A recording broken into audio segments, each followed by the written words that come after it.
কার জীবনের মোড় কখন ঘুরে যাবে সেটা কেউই বলতে পারে না। এই মোড় ঘুরে যাওয়ার সাথে কারো জীবনে সুখ আসে আর কারো জীবনে দুঃখ আসে। কি বুঝতে পারছেন না কিছুই, তাই তো? তাহলে গল্পে যাওয়া যাক। আমি চিৎকার করতে পারছি না। আমার চিৎকার করার রাস্তা বন্ধ করে দিয়েছে। আমার শরীরে লাঠির আঘাতে আঘাতে শরীর থেকে রক্ত পড়ছে। আমার রক্তাক্ত জায়গাতে লবণ দিয়ে আমার যন্ত্রণা আরও বাড়িয়ে দিচ্ছে। কালকে রাত থেকে বিরতিহীনভাবে আমায় মেরে যাচ্ছে। মনে হচ্ছে নিজের জীবনের অন্তিম মুহূর্তের সামনে দাঁড়িয়ে আছি। যে কোনো সময়ই আমার প্রাণ পাখি উড়াল দিয়ে দিবে আমার আঘাতপ্রাপ্ত শরীর থেকে। পুলিশ কনস্টেবলরা আমায় মারতে মারতে আমার অবস্থা পুরো খারাপ করে দিয়েছে। মানুষ তার ইগো আর নিজের বদলা নেওয়ার জন্য কতটা নিচে নামে পারে সেটা রিদিতাকে না দেখলেই হয়তো বুঝতেই পারতাম না। এখন মনে হচ্ছে কেন সেদিন রিদিতা অমন করে নিজে থেকে কথা বলতে আসছিল, কেন আমার আর ডলির কাছে এসে ক্ষমা চেয়েছিল। আসলে সব কিছুই ছিল ওর প্ল্যানের অংশ।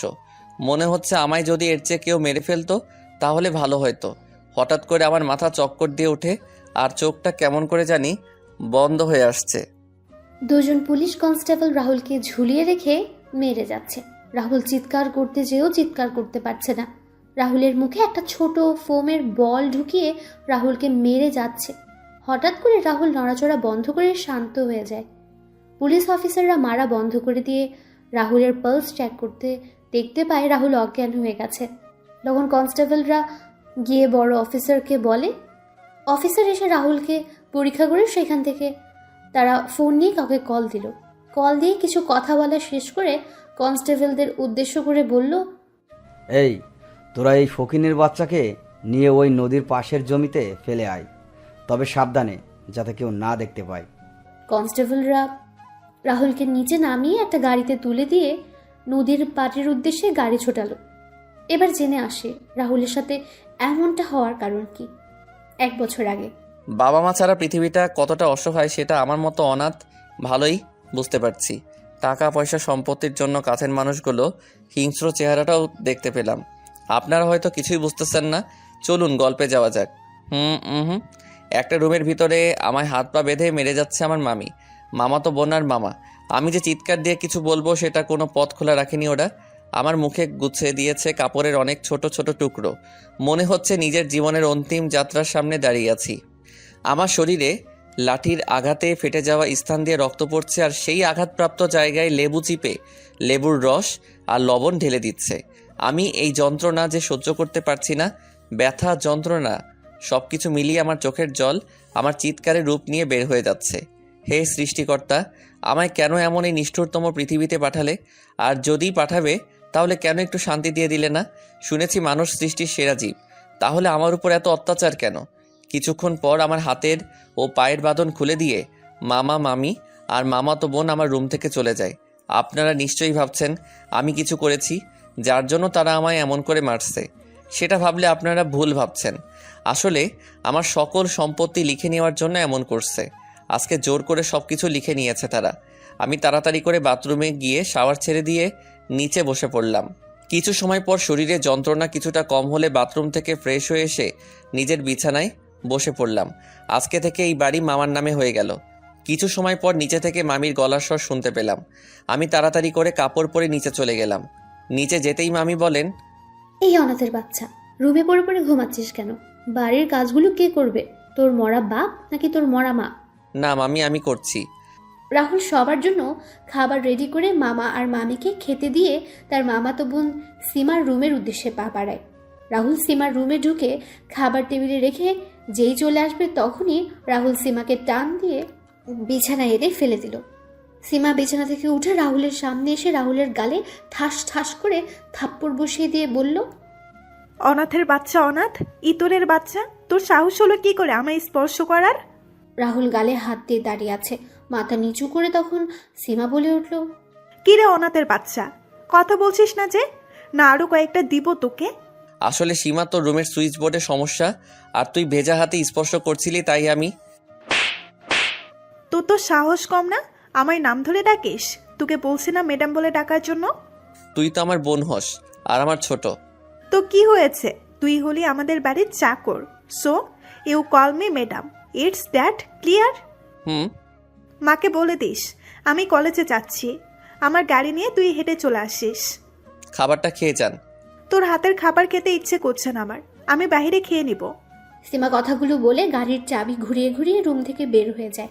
রাহুল একটা হাসি দিয়ে সেখান থেকে নিচে এসে কাজ করতে শুরু করে। এবার আপনাদের রাহুলের পরিচয় দিয়ে দিই। আমাদের গল্পের নায়ক রাহুল রাজ। মা বাবা কেউ বেঁচে নেই। রাহুলের বয়স যখন 9 বছর তখন রাহুলের বাবা মা মারা যান। রাহুলের অনেক সম্পত্তি। রাহুল এবার অনার্স 2য় বর্ষে পড়ছে। রাহুলের মামা আর মামি মিলে সুযোগ বুঝে রাহুলকে তাদের সাথে নিয়ে আসছেন আর তারপর রাহুলের সকল সম্পত্তি নিজের নামে লিখে নেন। তারপর থেকে রাহুল হয়ে যায় নিজের বাসারই কাজের লোক। অবশ্য রাহুলের মামা তো বড় বোন সুমন আপু বেঁচে থাকলে রাহুলের সাথে এমন কোনো কাজ হতো না। কিন্তু ভাগ্যের কি নির্মম পরিহাস, 4 বছর আগে সুমন আপু পরপারে চলে গেলেন। আর বাকিটুকু গল্পের সাথে থাকলেই জানতে পারবেন। রাহুল নিচে আসতেই তার মামি বলে উঠল, কিরে সীমা কোথায়? মামি সে তো কলেজে চলে গেছে। আচ্ছা, এই সব কিছু ধুয়ে রান্নাঘরে রেখে দে, আর বাসার সকল কাজ করে তারপর ভার্সিটিতে যাবি, না হলে সকালের কথা মনে থাকে যেন। রাহুল একটা হাসি দিয়ে সকল কাজ শেষ করার জন্য রান্নাঘরে চলে গেল। সব কিছু গুছিয়ে রাহুল তার রুমে এসে ফ্রেশ হয়ে রেডি হতে যাবে, তখনই বুঝতে পারে তার শরীরে কয়েক জায়গায় ফুলে গেছে আর সেখান থেকে এখনো অল্প অল্প করে রক্ত পড়ছে। রাহুল একটা কাপড়ের টুকরো দিয়ে সেগুলো মুছে একটা শার্ট পরে নিল। যখন ব্যাগ পিঠে নিল তখন পিঠে প্রচণ্ড ব্যথা শুরু হয়ে গেল। রাহুল সকল ব্যথা সহ্য করে বের হয় ভার্সিটির উদ্দেশ্যে। রাহুল ভার্সিটিতে আসতে রাহুলের বেস্ট ফ্রেন্ড শাকিল আর আরিফ রাহুলের সামনে আসলো আর বলল, কিরে আজকে দেরি হলো যে? তোর তো দেরি হয় না? বাসার কাজ শেষ করে আসতে আসতে দেরি হয়ে গেছে। ভুলেই গেছিলাম রে। তোকে কত করে বললাম আমাদের সাথে এসে থাকার জন্য, কিন্তু তুই মানা করে দিলি। বাদ দে সব কথা, এখন ক্লাসে চল। 3 বন্ধু মিলে হাসাহাসি করে ক্লাসের দিকে যাচ্ছিল। তখনই রাহুলের সাথে একটা মেয়ের ধাক্কা লাগে আর মেয়েটা মাটিতে পড়ে যায়। রাহুল মেয়েটার দিকে হাত বাড়িয়ে দিয়ে বলে, আসলে আমি দেখতে পাইনি, আমরা কথা বলে আসছিলাম, কিন্তু কি থেকে যে কি হয়ে গেল, আই এম সো সরি। মেয়েটা মাটি থেকে উঠে রাহুলের গালে ঠাস ঠাস করে থাপ্পড় দিয়ে বলে উঠল, মেয়ে দেখলেই ধাক্কা খেতে ইচ্ছে করে। তোদের মতো ছেলেদের জন্য আজকে মেয়ে ভালোভাবে ঘোরাফেরা করতে পারে না, নিজের ইচ্ছে মতো স্বাধীনভাবে চলাচল করতে পারে না। তোকে দেখে তো মনে হচ্ছে ভালো ছেলে, কিন্তু তোদের মতো এমন চেহারার ছেলেদের দ্বারাই এমন কাজ করতে পারে। আসলে আপনি। তোর তো সাহস কম না, আমার মুখের উপর কথা বলিস? এই তোরা এই ছেলেকে আমার সামনে থেকে নিয়ে যা, না হলে আমি এই ছেলেকে মেরে ফেলবো। অর্পা আর মিথিলা এসে রিদিতাকে বলে, রিদি চল তো এখান থেকে, এই ছেলের সাথে কথা বলে লাভ নেই, চল তো ওইদিকে যাই। চল, এর সাথে কথা বলে লাভ নেই। আর শুন, তুই আমার সামনে পড়লে তোর অবস্থা খারাপ করে দিব। কথাটা বলে রিদিতা আর তার বন্ধুরা চলে গেল। শাকিল আর আরিফ রাহুলের সামনে এসে বলল, সরি বন্ধু, আমাদের জন্য তোকে কথা শুনতে হলো। রে বন্ধু, ভুলটা আমাদেরই ছিল। আরে বেটারা চল তো, আমি এসব কথায় কান দেই না। ছোট থেকে শুনতে শুনতে আমার গায়ে এখন সয়ে গেছে। রাহুল কথাটা বলে ক্লাসের দিকে হাঁটা দিল আর পেছন পেছন আরিফ আর শাকিল আসছে। রাহুল ক্লাসে এসে সামনের সিটে বসে পড়লো। তখন রিধিতা ক্লাসে এসে প্রবেশ করলো। রাহুলকে সামনের সিটে বসতে দেখে রিধিতা বলে উঠল, ফকিরের বাচ্চা, তুই কোন সাহসে এখানে এসে বসেছিস? কেন এখানে বসলে কি কোনো সমস্যা? সামনে বসবে আমাদের মতো স্মার্ট শিক্ষিত মেয়েরা, তোর মতো গাইয়া খ্যাত ফকির রানা। ও আচ্ছা। রাহুল আর কোনো কথা না বলে পেছনে গিয়ে বসলো। কিছুক্ষণ পর শাকিল আর আরিফ রাহুলের পাশে এসে বসলো। স্যার ক্লাসে ঢুকে রাহুল আর আরিফ আর শাকিলের সাথে বসে পড়ে। কিছুক্ষণ পর স্যার ক্লাসে প্রবেশ করেন। স্যার সবার দিকে তাকিয়ে যেই ক্লাস শুরু করবেন তখন স্যার রাহুলের দিকে তাকিয়ে বললেন, কিরে রাহুল, পিছনে বসে আছিস কেন? এমনি স্যার। তোরা না বলছিস সামনে বসতে?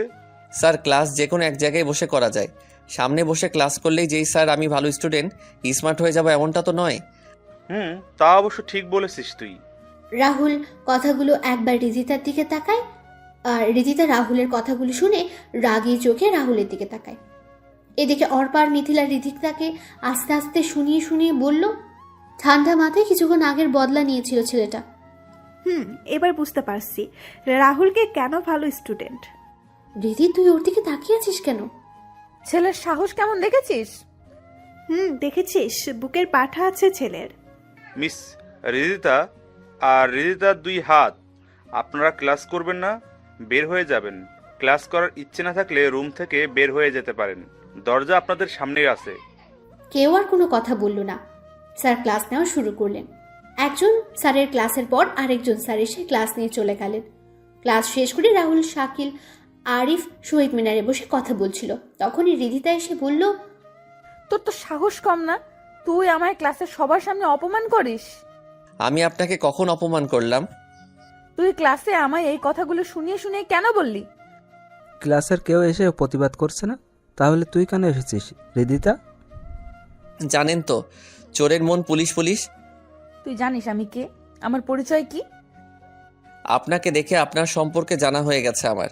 আপনি কোনো অহংকারী বাবা মায়ের অহংকারী মেয়ে হবেন যে মানুষকে মানুষ মনে করেন না। শাকিল, আরিফ, চল এখান থেকে। রাহুল কথাগুলো বলে ভার্সিটি থেকে বের হয়ে আসে। রাহুল বাড়িতে এসে দেখতে পায় বাড়িতে কেউ নেই। রাহুল তার রুমে যাবে, তখন সে শুনতে পায় অদ্ভুত কিছু শব্দ।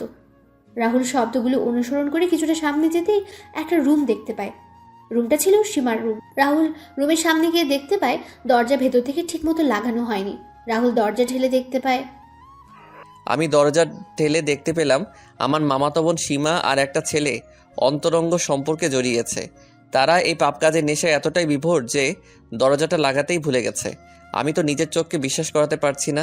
আমার মাথা যেন ঘুরতে লাগলো। কিছুক্ষণের জন্য আমি পাথরের ন্যায় শক্ত হয়ে গেলাম। তখন বললাম, সি সি সি সীমা, এগুলো কি করছিস তুই?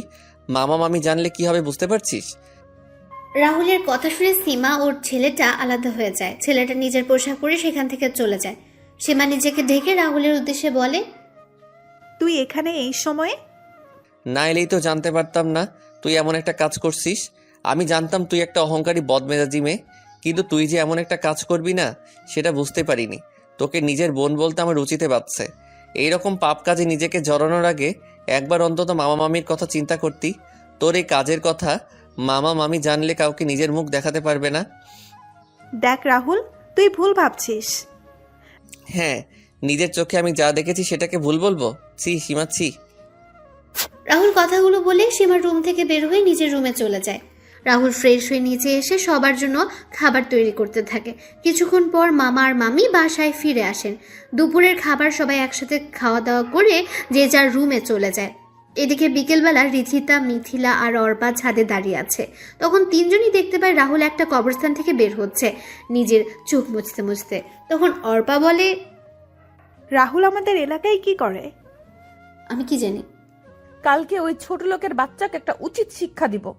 এই রিদিতা চৌধুরীকে অপমান করার পরিণাম কতটা খারাপ সেটা বুঝতে পারবে। আরে বাদ দে না, ক্লাসের কেউ কিছু বলছে না, তুই বলছিস কেন? সামান্য একটা রাস্তার ছেলে হয়ে ওর সাহস হলো কি করে আমার সাথে অমনটা করার? চল ঘুরে আসি কোথা থেকে, এতে মনও ফ্রেশ হয়ে যাবে।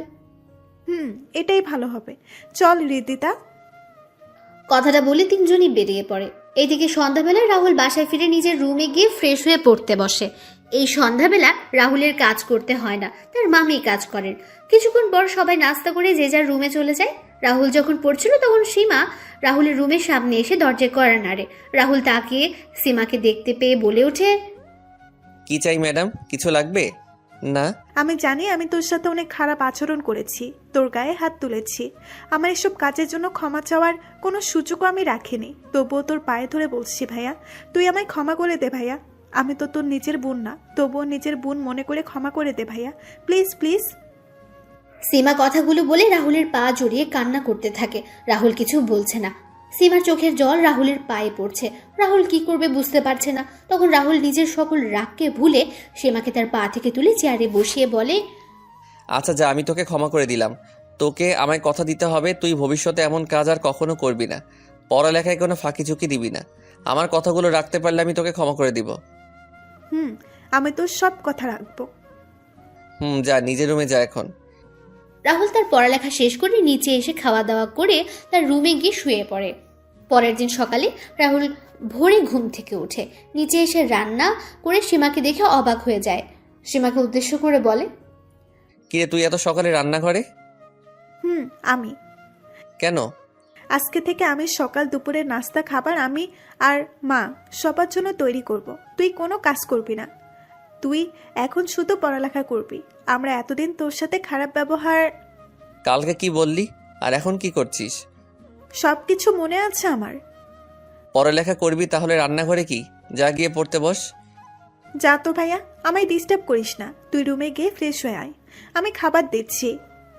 কিন্তু যা তো তুই। সীমা রাহুলকে সেখান থেকে তার রুমে ঠেলে পাঠিয়ে দেয়। রাহুল হাসতে হাসতে তার রুমে চলে যায়। এদিকে রাহুলের মামি নিচে এসে দেখতে পান সীমা রান্নাঘরে রান্না করছে। তখন সীমাকে বললেন, সীমা তুই রান্না করে কেন? রাহুল কোথায়? ভাইয়া এসেছিল, কিন্তু আমি ভাইয়াকে তার রুমে পাঠিয়ে দিয়েছি। ভাইয়া মানে? ভাইয়াকে ভাইয়া বলবো না তো কি বলবো? মা তোর শরীর খারাপ? তুই কি বলছিস এসব? মা আমি ঠিক বলছি। কিছুক্ষণ পর সবাই খাওয়া দাওয়া শেষ করে নিজের রুমে চলে যায়। রাহুল রেডি হয়ে গাড়ির কাছে এসে সীমার জন্য অপেক্ষা করতে থাকে। কিছুক্ষণ পর সীমাও চলে আসে গাড়ির কাছে। দুজনে গাড়িতে বসে রাহুল গাড়ি চালানো শুরু করে। কিছুক্ষণ পর সীমার কলেজে সীমাকে নামিয়ে দিয়ে গাড়ি যেয়ে রেখে আসতে যাবে, তখন সীমা বলে, ভাইয়া গাড়ি তুই নিয়ে যা, তুই 1:30 এখানে চলে আসিস। না, গাড়ি এখানে থাক। না, আমি যা বলেছি সেটাই, যা এখন তুই। রাহুল গাড়ি নিয়ে ভার্সিটিতে প্রবেশ করে গাড়ি পার্ক করে গাড়ি থেকে বের হয়। রাহুলকে গাড়ি থেকে বের হতে দেখে অনেকে তাকিয়ে আছে। অর্পা আর মিথিলা বলে ওঠে, এটা কি দেখছি আমি? যেই ছেলে গতকালকে নোংরা পোশাক পরে ভার্সিটিতে এসেছিল আজকে দামি একটা গাড়ি থেকে নামছে। এটা দেখে আমার মনে হচ্ছে কাশেম টিভির কোনো প্রোগ্রাম চলছে। রিদিতা অর্পা আর মিথিলাকে পিঠে দুইটা ধুম করে বসিয়ে দিয়ে বলে ওঠে, এত গড়াগড়ি করছিস কেন? দেখ গাড়ি কোথা থেকে ভাড়া করে নিয়ে আসছে হয়তো। বন্ধু কি রে, হঠাৎ করে গাড়ি নিয়ে? না, কালকের অপমানের বদলা নিতে। নাব্বে সালা, আসলে সীমার এই কথাটা বললাম না। ও আচ্ছা, এই ব্যাপার। তবে একদিক দিয়ে ভালো হয়েছে, সীমা যে তোকে সাপোর্ট করেছে, এটাই অনেক ভালো। তারপর সবাই মিলে ক্লাসে চলে যায়। ক্লাস শেষ করে রাহুল আরিফ আর শাকিলকে বিদায় দিয়ে চলে যায়। সীমাকে কলেজ থেকে নিয়ে বাসায় চলে আসে। বাসায় এসে রাহুল দেখতে পায় খাবার টেবিলে সাজানো। রাহুলও ফ্রেশ হয়ে এসে খাবার খেয়ে নিজের রুমে চলে যায়।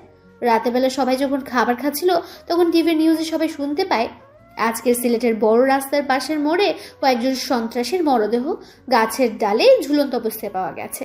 পুলিশ এখনো সঠিক করে কিছু বলতে পারছে না, তবে সন্ত্রাসীদের বুকে বড় বড় করে লেখা আছে দ্য ডেথ ডেভিল।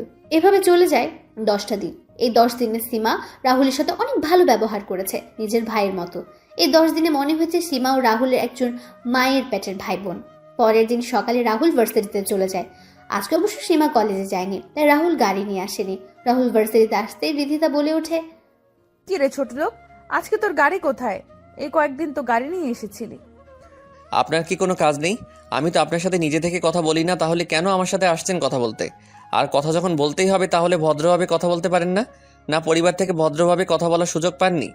তোর মতো ছোট লোকের সাথে আমায় কথা বলতে হলে চিন্তা করে কথা বলতে হবে। ওই যে বললাম, আপনি কোন পরিবারের মেয়ে সেটা আপনাকে দেখেই বোঝা যাচ্ছে। রাহুল আর কোনো কথা না বলে সেখান থেকে ক্লাসে চলে যায়। কিছুক্ষণ পর স্যার ক্লাসে এসে ক্লাস শুরু করেন। ক্লাস শেষ করে যখন সবাই বের হচ্ছিল তখনই রাহুলের ফোন বেজে ওঠে। রাহুল ফোন রিসিভ করার সাথে ওপাশ থেকে কেউ কিছু কথা বলে। রাহুল তাড়াতাড়ি করে বাড়ির সামনে এসে দেখতে পায় বাড়িতে অনেক মানুষ। রাহুল হাঁটছে সামনের দিকে, কিন্তু এত মানুষ বাড়িতে কেন সেটা বুঝতে পারছে না। রাহুল কিছুটা সামনে যেতে তার মামির গলা শুনতে পেলে রাহুল তাড়াতাড়ি করে ঘরে ঢুকে পড়ে। আর ঘরে ঢুকে যা দেখতে পেল এতে করে রাহুলের মাথায় আকাশ ভেঙে পড়ে। রাহুল কি করবে বুঝতে পারছে না। রাহুল ধীর পায়ে হেঁটে ফ্লোরে সাদা চাদর জড়িয়ে রাখা লাশটার সামনে যে চাদর সরিয়ে দেখতে পায় সীমা মাটিতে শুয়ে আছে। রাহুল সীমার লাশের পাশে ধূপ করে বসে যায়। রাহুলের চোখ দিয়ে জল গড়িয়ে পড়ছে। রাহুল তার মামির দিকে তাকাতে রাহুলের মামি রাহুলের দিকে কান্না মিশ্রিত কণ্ঠে বলে উঠলেন, আমি বাসায় এসে কারো কোনো সারা শব্দ পাচ্ছিলাম না, তাই আমি যখন সীমার রুমের সামনে আসি তখন দেখি সীমা তার রুমের ফ্যানের সাথে ঝুলছে। কথাটা বলে মামি কান্না করতে থাকেন। রাহুল কি বলবে বুঝতে পারছে না। তখন রাহুল সীমার হাতে একটা কাগজ দেখতে পায়। রাহুল কাগজটা নিয়ে দেখতে পায় সেখানে লেখা আছে, ভাই আমায় ক্ষমা করে দিস, আমি তোর কথাগুলো রাখতে পারলাম না। চেষ্টা করেছিলাম তোর কথা রাখার জন্য, কিন্তু রাখতে পারিনি। আমি তোর সাথে অনেক খারাপ ব্যবহার করেছি, এমনকি তোর উপর হাত তুলেছি। ভাইয়া আমায় ক্ষমা করে দিস, ভালো থাকিস আর আমার মা বাবাকে দেখে রাখিস। আমার মা বাবার আর কেউ রইল না রে ভাইয়া, এখন তুই তাদের জন্য সব কিছু। ইতি তোর বেয়াদব বোন সীমা। রাহুল চিঠিটা পড়ে সীমার প্রাণহীন দেহটাকে জড়িয়ে ধরে কান্না করতে থাকে। কিছুক্ষণ পর বাসায় পুলিশ আসে আর জিজ্ঞেস করে, আপনাদের কারো উপর কি কোনো সন্দেহ হচ্ছে? না, আমাদের কারো উপর কোনো সন্দেহ হয় না। পুলিশ অফিসার বললেন, অফিসার আপনারা এখন আসতে পারেন। পুলিশ অফিসার চলে যায়। 2 ঘন্টা পর সীমাকে সমাহিত করা হয়। সীমার মৃত্যুর খবর শুনে আরিফ আর শাকিলও আসে। শাকিল আর আরিফ রাহুলকে শান্ত করার চেষ্টা করছে। সবাই সকল কাজ শেষ করে চলে যায়। রাহুল তার রুমে গিয়ে ঘুমিয়ে পড়ে। রাতের বেলা রাহুল সবার জন্য খাবার তৈরি করে আর তার মামা আর মামির রুমে নিয়ে গিয়ে বলে, মামা মামি চলো খেয়ে নিবে। না, আমার খিদে নেই, তুই খেয়ে নে। তুই খেয়ে ঘুমিয়ে পড়। তোমাদের শরীর খারাপ করবে না, খেলে চলো তো এখন। রাহুল জোর করে তার মামার মামিকে নিয়ে খাবার টেবিলে চলে যায় আর দুজনকে খাইয়ে দিচ্ছে নিজের হাতে। রাহুলের মামা আর মামি অবাক চোখে রাহুলের দিকে তাকিয়ে আছেন আর চোখের জল ফেলছেন। তখন রাহুলের মামা রাহুলকে বললেন, তোর সাথে তো আমরা অনেক খারাপ ব্যবহার করেছি, তারপরও তুই আমাদের। তো কি হয়েছে, মামা হচ্ছে মায়ের ভাই, মাতুল সমান, আর মামি হচ্ছে মায়ের পরবর্তী স্থান। আমাদের ক্ষমা করে দে বাবা, আমরা সম্পত্তির লোভে অন্ধ হয়ে গিয়েছিলাম। আরে কথা বলা বন্ধ করে খাও তোমরা। সবাই খাওয়া দাওয়া করে যে যার রুমে গিয়ে ঘুমিয়ে পড়ে। পরের দিন সকালে রাহুল যে ইউনিভার্সিটিতে প্রবেশ করতে যাবে, তখন রিধিতা রাহুলের সামনে এসে দাঁড়ায়। তখন রাহুল বলে, কি ব্যাপার, আপনি রাস্তা আগলে দাঁড়ালেন কেন? ঠাস ঠাস, তোরে বলছি না আমায় কোনো প্রশ্ন করবি না? প্রশ্ন আমি তোকে করব। আচ্ছা করুন, কি প্রশ্ন করবেন?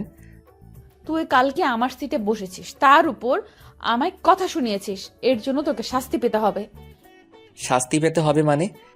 এই তোরা বল, একে কি শাস্তি দেওয়া যায়? আজকে আরিফ আর শাকিল ভার্সিটিতে আসেনি। রিধিতার কথা শুনে ওর এক বন্ধু এক এক রকমের শাস্তির নাম বলছিল। তখন অর্পা বলে ওঠে, রিদিতা, কালকে না তোর পানির বোতল ড্রেনে পড়ে গেছিল ওইটা? Good idea. দেখুন, আমি ক্ষমা চাইছি কালকে সবকিছুর জন্য। আমার মন মেজাজ ভালো নেই, তাই আমায় এসব শাস্তি দিয়েন না। তুই এসব বলে পার পেয়ে যাবে ভেবেছিস? তাহলে তুই ভুল ভাবছিস। তুই ভুল করেছিস, তার মাসুল তো দিতেই হবে। কতগুলো বলে রিদিতা আর ওর বান্ধবীরা আমার দিকে এগোতে লাগলো আর আমি পিছাতে লাগলাম। পিছাতে পিছাতে আমি হঠাৎ আমার চোখ পড়ে, আমি একটা ড্রেনের ঢাকনা খোলা, আমি সেটা দেখে পাশ কেটে সরে আসি। কিন্তু রিদিতা আমার দিকে তাকিয়ে হাঁটছিল আর পড়ে গেল ড্রেনের ভিতরে। রিদিতাকে ড্রেনের ভিতরে পড়তে দেখে সবাই রিদিতাকে নিয়ে হাসাহাসি করছে। আমি দাঁড়িয়ে আছি চুপচাপ। আমি যে হাসছি না এটা নয়, আমি হাসছি তবে ভেতরে ভেতরে। নিজেকে কিছুটা স্বাভাবিক করে আমি কিছুটা এগিয়ে গিয়ে হাত বাড়িয়ে দিয়ে বললাম, চলুন উঠে আসুন এখন। তুই শর্ত, তোর মতো ছোট লোকের হাতে আমি হাত রাখবো? ছোট লোককে সেটা এখন সবাই দেখতে পাচ্ছে। যেখানে পড়েছেন সেখান থেকে বাজে দুর্গন্ধ আসছে। আপনার বান্ধবীরা চলে গেছে, তাড়াতাড়ি উঠে আসুন। রাহুল রিধিতাকে গাড়ি থেকে তুলে দিয়ে বলে, যান, বাসায় গিয়ে ফ্রেশ হয়ে নিন, আর কারোর সাথে খারাপ কাজ করার আগে 3 বার ভেবে নেবেন। আসি আমি। রিধিতা চলে যায় গাড়ি নিয়ে বাসায়, আর রাহুল চলে যায় ক্লাসে। রাহুল গিয়ে দ্বিতীয় সারির একটা সিটে বসে পড়ে। কিছুক্ষণ সময় পর একটা ছেলে ক্লাসে প্রবেশ করে। রাহুল তখন বই পড়ছিল। তখনই রাহুল উড়ে গিয়ে দেওয়ালের সাথে ধাক্কা খায়। দেওয়ালের সাথে ধাক্কা খাওয়ার সাথে সাথে রাহুলের মাথা ফেটে রক্ত বের হয়ে যায়। রাহুল মাথা চেপে ধরে দাঁড়াতে একটা ছেলে বলে ওঠে, এই সিটটা হলো আমার, তুই এখানে বসার সাহস পেলি কোথা থেকে? যা পিছনে গিয়ে বসে পড় চুপচাপ। কোনো কথা না বলে নিজের মাথা চেপে ক্লাস থেকে বের হয়ে একটা গাছের নিচে বসে পড়লাম। মাথাটাও কেমন যেন ঘুরছে, কি করব বুঝতে পারছি না। হঠাৎ করে চোখ দুটো বন্ধ হয়ে গেল। রাহুলের যখন জ্ঞান ফেরে তখন সে দেখতে পায় একটা রুমে শুয়ে আসে। তারপর পাশে আরিফ, শাকিল আর একটা মেয়ে দাঁড়িয়ে আছে। তখন রাহুল বলে, তুই হাসপাতালে আছিস আর আমাদের এখানে ও আসতে বলেছে। কে উনি? আমার নাম ডলি, আমি তোমাদের সাথেই পড়ি। আসলে ক্লাসে যে ছেলেটা তোমায় মেরেছে সে হচ্ছে এই শহরের মাফিয়া ও ড্রাগসের ব্যবসাকারী জয়নালের ছেলে ডনি। তুমি যেই সিটে বসেছিলে ওই সিটে ডনি ছাড়া কেউ বসে না। কিন্তু ওই ছেলেকে তো আমি এই কয়েক মাসে ক্লাসে দেখিনি। রাহুল, তোকে এটা বলা হয়নি আমাদের। আসলে ডনি খুব কম সময়ই ভার্সিটিতে আসে। যখন ড্রাগসের মজুদ ভার্সিটিতে শেষ হয়ে যায় তখন ডনি আসে। মানে? পরে শোনা যাবে। তুমি রেস্ট নাও, আমি আসছি বিল মিটিয়ে। রাহুল চোখ বন্ধ করে শুয়ে আছে আর মনে হচ্ছে সীমার কথা আর সুমনা আপুর কথা। রাহুলের চোখগুলো ভিজে ওঠে। রাহুল চোখের জল মুছে চোখ বন্ধ করে মুখে একটা হাসি বজায় রেখে সিটি বাজাতে থাকে। কিছু সময় পর রাহুলকে নিয়ে আরিফ আর শাকিল বাসায় চলে যায়, আর ডলি চলে যায় ডলির বাসায়। আরিফ আর শাকিল মামা মামিকে সবকিছু খুলে বলে। তখন মামা বলেন, বাবা তুই চিন্তা করিস না, আমি ওই ছেলেকে জেলের ভাত খাইয়ে ছাড়বো। মামা বাদ দাও তো, কুকুর কুকুরের মতো কাজ করেছে, তাই আমরাও কি কুকুরের মতো কাজ করব? রাহুল ঠিক বলেছে, ঝামেলা বাড়িয়ে লাভ নেই। নিজের 2 মেয়েকে তো হারালাম, এবার এই ছেলেকেও না হারিয়ে ফেলবো। রাতের বেলা সবাই খাওয়া দাওয়া করে ঘুমিয়ে পড়ে। এদিকে ডলি তার বাবাকে বলছে, বাবা, আমাদের কয়েকজন এজেন্টের কোনো সন্ধান পাচ্ছি না। সকল এজেন্টের লোকেশনও বের করা যাচ্ছে না। ডনির বাবা ডনির গালে থাপ্পড় বসিয়ে দিয়ে বলে ওঠেন, লজ্জা করছে না তোর এই কথা বলতে? আমি বসকে বলে তোকে এই বাংলাদেশের দায়িত্ব দিয়েছি, আর সেই জায়গায় তুই কোনো কিছুই খুঁজে বের করতে পারছিস না। তোর জন্য বসের কাছে আমায় শুধু শুধু কথা শুনতে হচ্ছে। বাবা, আমি চেষ্টা করেছি, কিন্তু কিছুই তো হচ্ছে না। আমার লোকেরা ওদের ভালো করে খুঁজেছে, কিন্তু পায়নি। আমার মনে হয় ওদের কেউ মেরে ফেলেছে। আচ্ছা আমি দেখছি। ডনি যখন রুম থেকে বের হয়ে যাবে তখন জয়নালের ফোন বেজে ওঠে। জয়নাল ফোন রিসিভ করে ওপাশ থেকে যা শুনতে পেল তাতে জয়নাল থপ করে সোফায় বসে পড়ে আর হাত থেকে ফোন পড়ে যায়। ডনি তার বাবার কাছে এসে তার বাবাকে ধরে বলে, বাবা, কি হয়েছে? কে কল দিয়েছিল? আর তুমি কি বা শুনলে? আমাদের সকল ইনফরমেশন কেউই হ্যাক করে দিয়েছে এবং কোনো একজন মাফিয়াকে দিয়ে দিয়েছে। কি বলছো কি? হ্যাঁ, এখন এই ইনফরমেশনগুলো লিক হয়ে গেলে আমাদের মৃত্যু নিশ্চিত। আমরা কোনো দেশে পালিয়ে বাঁচতে পারবো না। বাবা, এখন কি করবে তাহলে? একজন আছে যে আমাদের রক্ষা করতে পারে। কে বাবা? হ্যাকার রাজ। জয়নাল ফোন দিয়ে রাজের সাথে কথা বলে, রাজের সাথে দেখা করতে চায় এবং রাজও দেখা করতে চায়। পরের দিন বিকেলে রিদিতা ছাদে দাঁড়িয়ে আছে কফি হাতে। তখন রিদিতা দেখতে পায় রাহুল কবরস্থান থেকে বের হয়ে যাচ্ছে। এদিকে রাজ চলে আসে জয়নালের বলা ঠিকানায়। রাজের মুখে মাস্ক ছিল আর জয়নাল বলছে, রাজ, এখন তোকে আমাদের খুব দরকার। আমাদের এখানে বেঁচে থাকা অনেক কষ্টদায়ক হয়ে গেছে। আমি কিছু করতে পারবো না। আমি ওই রাস্তা ছেড়ে দিয়েছি। আমি এখন ভালো হতে চাই। নিজের পুরনো রূপটাকে আমি 4 বছর আগে দাফন করে দিয়েছি। তাই আমায় কল দিয়ে বিরক্ত করবি না। আমায় বিরক্ত করলে এর ফল ভালো হবে না। আর হ্যাঁ, আমার পরিচয় যেন কেউ জানতে না পারে। রাজ কথাটা বলে সেখান থেকে চলে যায় আর জয়নাল ও ডনি তাকিয়ে আছে রাজের যাওয়ার দিকে। তখন ডনি বলে, বাবা, তুমি চিন্তা করো না। আমি একে আজকে রাত শেষ হওয়ার আগেই নিয়ে আসব। জানিস এই রাজকে? কি তার পরিচয়, কি তার কাজ? বাবা, পুরো হ্যাকারদের গডফাদার হলো রাজ। রাজের সাথে পাঙ্গা নিয়ে আজ পর্যন্ত কেউ বাঁচতে পারেনি, আর তুই বলছিস সেই রাজকেই নিয়ে আসবি? ড্রাগন গ্রুপের নাম শুনেছিস? আন্ডারওয়ার্ল্ডের এক সময়ের শক্তিশালী টিমের কথা বলছো? সেই ড্রাগন গ্রুপের লিডার হলো এই রাজ। কি? হ্যাঁ। এবার কি করবে তাহলে? ও যে মানা করে দিল। রাজ আসবে আমার কাছে খুব তাড়াতাড়ি। হা হা হা। পরের দিন রাহুল ভার্সিটিতে বসেছিল। তখন ডলি এসে রাহুলের পাশে বসে আর বলে, কি অবস্থা এখন তোমার? ভালো, ধন্যবাদ তোমায়। ডলি আর রাহুল কথা বলছিল তখন রিদিতা সেখানে চলে আসে। রাহুল সেখানে যেই উঠতে যাবে তখন ডলি রাহুলকে বসিয়ে দিল আর রিদিতা বলে, কি রে ছোট লোক, একটা মেয়েও জুটিয়ে নিয়েছিস? রীতিতা, মুখ সামলে কথা বলবি। মানুষকে সম্মান করতে শেখা উচিত তোর। কি রে ডলি, তুই ওই ফকিনের হয়ে কথা বলছিস কেন? প্রথম দেখায় ভালো লেগেছে কি?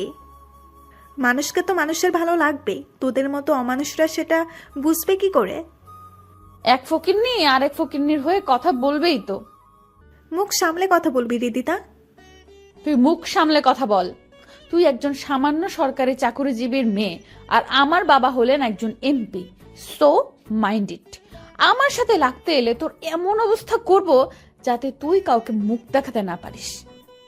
তুই যে এতটা খারাপ আমি ভাবিনি। আমাদের তুই ফকিন্নি বললি না, আসলে তোর আচার ব্যবহার বোঝাই যাই কে ফকিরনি আর কে ছোট লোক। ডলি, তুই কিন্তু মাত্রাতিরিক্ত কথা বলছিস। সামান্য একটা ছোট লোকের জন্য তুই আমার সাথে এইভাবে কথা বলছিস? অন্যকে কিছু বলার আগে নিজের অবস্থান নিজের ব্যবহার দেখে নিস। কথাগুলো বলে ডলি সেখান থেকে চলে যায় আর রাহুল চলে যায় ক্লাসে। রাহুল ক্লাসে এসে আরিফ আর শাকিলের সাথে বসে কথা বলছিল। তখন রিদিতা রাহুলের সামনে আসে আর রিদিতা রাহুলের গালে ঠাস ঠাস করে থাপ্পড় বসিয়ে দিল। তখন রাহুল বলল, এটা কি হলো? আপনি আমায় মারলেন কেন? তোর জন্য একটা মেয়ে আমার সবার সামনে অপমান করে গেল। আমি কি বলেছিলাম ওর সাথে কথা বলার জন্য? আর আপনি তো নিজে থেকে এসে সমস্যা সৃষ্টি করেছেন। তোদের দুইজনের অবস্থা খারাপ করে দিব। আপনারা দুইজনে কথা বলেছেন, এখানে আমায় কেন টানছেন? আমি তো কিছু বলি নাই, তাহলে আমাকে কেন? রিদিতা কথাগুলো বলেই রাহুলকে থাপ্পড় মারছে, সাথে চুলগুলো টানছে। রাহুল একসময় ব্যথায় চিৎকার দিয়ে ওঠে। তখন অর্পা আর বাকিরা রিদিতাকে সেখান থেকে নিয়ে আসে। রাহুল তার চুল ধরে বসে পড়ে। অর্পা রিদিতাকে উদ্দেশ্য করে বলে, এটা তুই কি করলি রীতি? যা করেছি ভালো করেছি। তোরা নিয়ে এলি কেন? আমি ওর সমস্ত চুল ছিঁড়ে ফেলতাম। তোর এই কাজে ক্লাসের সবাই তোকে নিয়ে হাসছে, সেটা অনেক ভিডিও করে রেখেছে। আজকে তুই তোর কাজের জন্য সবার কাছে হাসির পাত্র হয়ে গেলি। রিদিতা এক পলক সবার দিকে তাকিয়ে রাগে ফুসতে ফুসতে গাড়ি নিয়ে বাসায় চলে যায়। এইদিকে আরিফ আর শাকিল বলছে, বন্ধু, অনেক বড় তুফান গেল না রে তোর ওপর দিয়ে? ওটা তুফান না, নার্গিস গিয়েছে। শাআল্লাহ, আর একটু হলে আমার মাথার সমস্ত চুল ছিঁড়ে ফেলতো। আমি যতই ওর থেকে দূরে থাকতে চাই, ততই মেয়েটা কেন আমার সাথে পায়ে পায়ে ঝগড়া করতে আসে? বন্ধু চল বাসায় চলে যাই, আজকে আর ভালো লাগছে না। তারপর তিনজনই বাসায় চলে যায়। পরের দিন সকালে রাহুল ভার্সিটিতে আসতে দেখতে পায় রিদিতা আর তার বান্ধবীরা ডলিকে ঘিরে ধরে বাজেভাবে কথা বলছে। রিদিতা তার ছেলে বন্ধুরা ডলিকে বাজেভাবে ধরে আছে আর ভার্সিটির সকল স্টুডেন্টদের দিকে তাকিয়ে আছে। ডলি নিজেকে ছাড়ানোর চেষ্টা করছে কিন্তু পারছে না। রাহুলের এটা দেখে মেজাজ গরম হয়ে যায়। তখন রাহুল রিদিতার সামনে গিয়ে বলে, এখানে কি হচ্ছে? এখানে ওই মেয়ের মুখ কালো করে সমাজের মাঝে নতুন পরিচয় হবে। দেখুন আপনার সমস্যা আমার সাথে, তাই ডলিকে ছেড়ে দিন। কাউকে ছাড় দেওয়া হবে না। আগে এই মেয়ে, তারপর ওই ছেলে। ওই তোরা ভিডিও কর, আমি আজকে ডলির সম্মানহানি করব। কথাটা বলে রিদিতা যখন ডলির ওড়না ধরে টান দেবে, তখন রাহুল আবার বলে, একজন মেয়ে হয়ে আপনি আরেকটা মেয়ের সাথে এমন করছেন? সর এখান থেকে, ছোট লোকের বাচ্চা। কথাটা বলে রিদিতা যে ওড়না ধরবে, তখন রাহুল সবাইকে অবাক করে দিয়ে রিদিতার গেঞ্জি টেনে ধরে আর বলে, নে এবার ভিডিও কর। তোর অনেক ইচ্ছা না অন্যের সম্মানহানি করার? এবার তোর সম্মানহানি হবে। রাহুলের এমন কাণ্ডে সবাই অবাক হয়ে যায়। অর্পা, মিথিলা সহ সবাই তাকিয়ে আছে। সবাই ভিডিও করা বন্ধ করে দিয়েছে। রাহুল রিদিতার গেঞ্জি ছেড়ে দিয়ে ডলিকে নিয়ে চলে আসছিল। তখনই রিদিতা বলে ওঠে, তোর যদি সাহস থাকে তাহলে আজকে 3 ঘন্টা ভার্সিটি থেকে দেখা। আজকে তোকে শেষ করে দিব। যা, তোর কোনো বাপ আছে, নিয়ে আয়। দেখা যাবে। রিদিতা ফোন দিয়ে তার বাবাকে বলে। তখন তার বাবা তার লোকদের পাঠিয়ে দিলেন। 1 ঘন্টা পর রাহুল ক্লাস করছে। তখন রিদিতা তার বাবার পাঠানো লোকদের নিয়ে ক্লাসে প্রবেশ করে আর রাহুলকে দেখিয়ে দিল। লোকগুলো এসে রাহুলকে ক্লাস থেকে টানতে টানতে ভার্সিটির মাঠে নিয়ে যায়। লোকগুলো রাহুলকে স্ট্যাম্প, হকি স্টিক, পাইপ নিয়ে আঘাত করছে আর রাহুল সবাইকে অবাক করে হেসে যাচ্ছে। রাহুলের মুখ, মাথা থেকে রক্ত পড়ছে, কিন্তু রাহুল অনবরত হেসে যাচ্ছে। রাহুলের দিকে তাকিয়ে আছে সবাই অবাক চোখে। এত আঘাতের পরও হাসছে। ডলি, আরিফ আর শাকিল বলছে, কিরে রাহুল হাসছে কেন? এত আঘাতের পরেও হাসছে। রাহুলের শরীরে মনে হচ্ছে এই আঘাতের কোনো প্রতিক্রিয়াও হচ্ছে না। রাহুল হাসছে দেখে রিদিতা রাহুলের সামনে গিয়ে বলে, কিরে হাসছিস কেন? হাসবো না কেন বলতো? তোর ডেকে আনা লোকগুলো আমায় কিছু করতে পারছে না। তোর শরীর থেকে রক্ত পড়ছে আর বলছিস কিছু হয়নি। দাঁড়া, তোর খালি শরীরে আঘাত করলেই বুঝতে পারবি। রাহুল টি শার্ট ছিঁড়ে ফেলতেই সবাই অবাক হয়ে যায়। রিদিতার বাবার লোকেরা পালিয়ে যায় আর রিদিতা সেখান থেকে কয়েক পা পিছিয়ে যায়। ভার্সিটির সবাইও তাকিয়ে আছে রাহুলের দিকে। ডলি, আরিফ আর শাকিলও তাকিয়ে আছে। রাহুল রিদিতার সামনে গিয়ে বলে, কি রে, মারবি না আমায় তুই? কে তুই? আমি একজন ছোট লোক মানুষ। তাহলে তোর শরীরে এতগুলো আঘাত ও গুলির চিহ্ন কেন? তোর এসব জানার কোনো প্রয়োজন নেই। তুই মার আমায়, আয় মার। রাহুল কথাগুলো বলে রিদিতার দিকে এগোচ্ছিল। তখনই রিদিতা ও তার বন্ধুরা সেখান থেকে দৌড়ে চলে গেল। রাহুল তার রক্তাক্ত টি শার্ট গায়ে জড়িয়ে ভার্সিটির বাইরে এসে একটা টঙের দোকান থেকে সিগারেট টানছে। তখন ডলি, শাকিল আর আরিফ আসে। রাহুল একবার তাকিয়ে আবার সিগারেটের ধোঁয়া উড়াতে লাগলো। সিগারেট শেষ হলে শাকিল বলে, ভাই আপনি কে বলুন তো? আপনি যে কোনো সাধারণ মানুষ নয় সেটা আমরা বুঝে গেছি। কি বলছিস কি তোরা? তোর শরীরে এগুলো এলো কিভাবে? বলবো সব, তবে লক্ষ্য যেদিন পূরণ হবে সেই দিন বলবো। রাহুল কথাটা বলে সেখান থেকে চলে যায় বাসায়। এদিকে রিধিতা তার রুমে বসে একটু আগের কথা চিন্তা করছে। রিধিতা মনে মনে বলছে, কে ওই ছেলে? ছেলেটাকে যেমন দেখতে তেমনটা কিন্তু নয়। ওর এমন চেহারার পেছনে কি এমন রহস্য লুকিয়ে আছে? ও শরীরে এত চিহ্ন কিসের? ধুর, ও যেই হোক তাতে আমার কি? আমার বদলা নিতে হবে, সেদিন আমি চিন্তা করব কি করে যে বদলাটা নেই আমি ঠিক করেই। রিধিতা বসে এসব চিন্তা করছিল, তখনই রিধিতা ইয়েস বলে লাফ দিয়ে উঠল। রিধিতা নিচে গিয়ে খাওয়া দাওয়া শেষ করলো। রাহুল বাসায় এসে তার রুমে গিয়ে ফ্রেশ হয়ে কেটে যাওয়া জায়গায় মলম লাগিয়ে শুয়ে পড়ল। রাতের বেলা যখন সবাই মিলে খাবার খাচ্ছিল, তখনই সবাই নিউজে দেখতে পেল আজকেও বড় রাস্তার পাশের পুকুরে কয়েকজন লাশ পাওয়া গেছে। পুলিশ বলছে মৃত ব্যক্তিরা ড্রাগসের ব্যবসার সাথে জড়িত। আগের মতোই সবার বুকে লেখা আছে দ্য ডেথ ডেভিল। পরের দিন সকালে রাহুল ভার্সিটিতে বসে আরিফ, শাকিল আর ডলির সাথে কথা বলছিল। তখনই শাকিল বলে ওঠে, ওই এই ভিডিওটা দেখতো তোরা। কিসের এই ভিডিওটা? আরে বেটা, কালকে রাতে পুলিশের আইজিপিকে কেউ বাজেভাবে হত্যা করেছে আর বুকে লিখে দিয়েছে the dead devil. The dead devil মেরেছে। কি শুরু হলো বলতো? দেশে এক এক করে সবাইকে মেরে ফেলছে ওই ডেভিল। আচ্ছা, ভিডিও দেখি। ভিডিওটা নিয়ে দেখতে পেলাম ডেভিল পুলিশের আইজিপিকে প্রথমে উলঙ্গ করে একটা ছুরি দিয়ে গলা থেকে কোমর পর্যন্ত আঘাত করছে এক নাগাড়ে, আর আইজিপি চিৎকার করছে।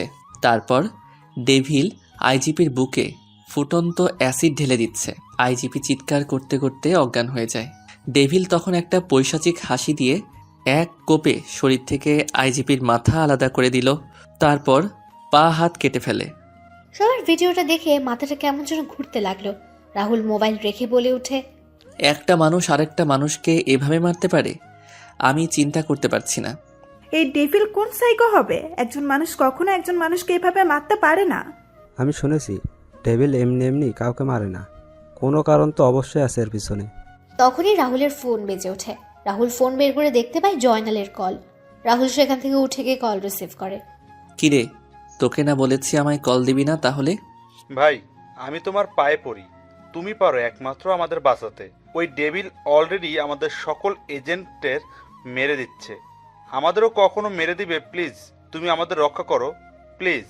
আমি আগেই বলেছিলাম তোদের এই রাস্তা থেকে বের হয়ে আসার জন্য, কিন্তু তোরা এলি না।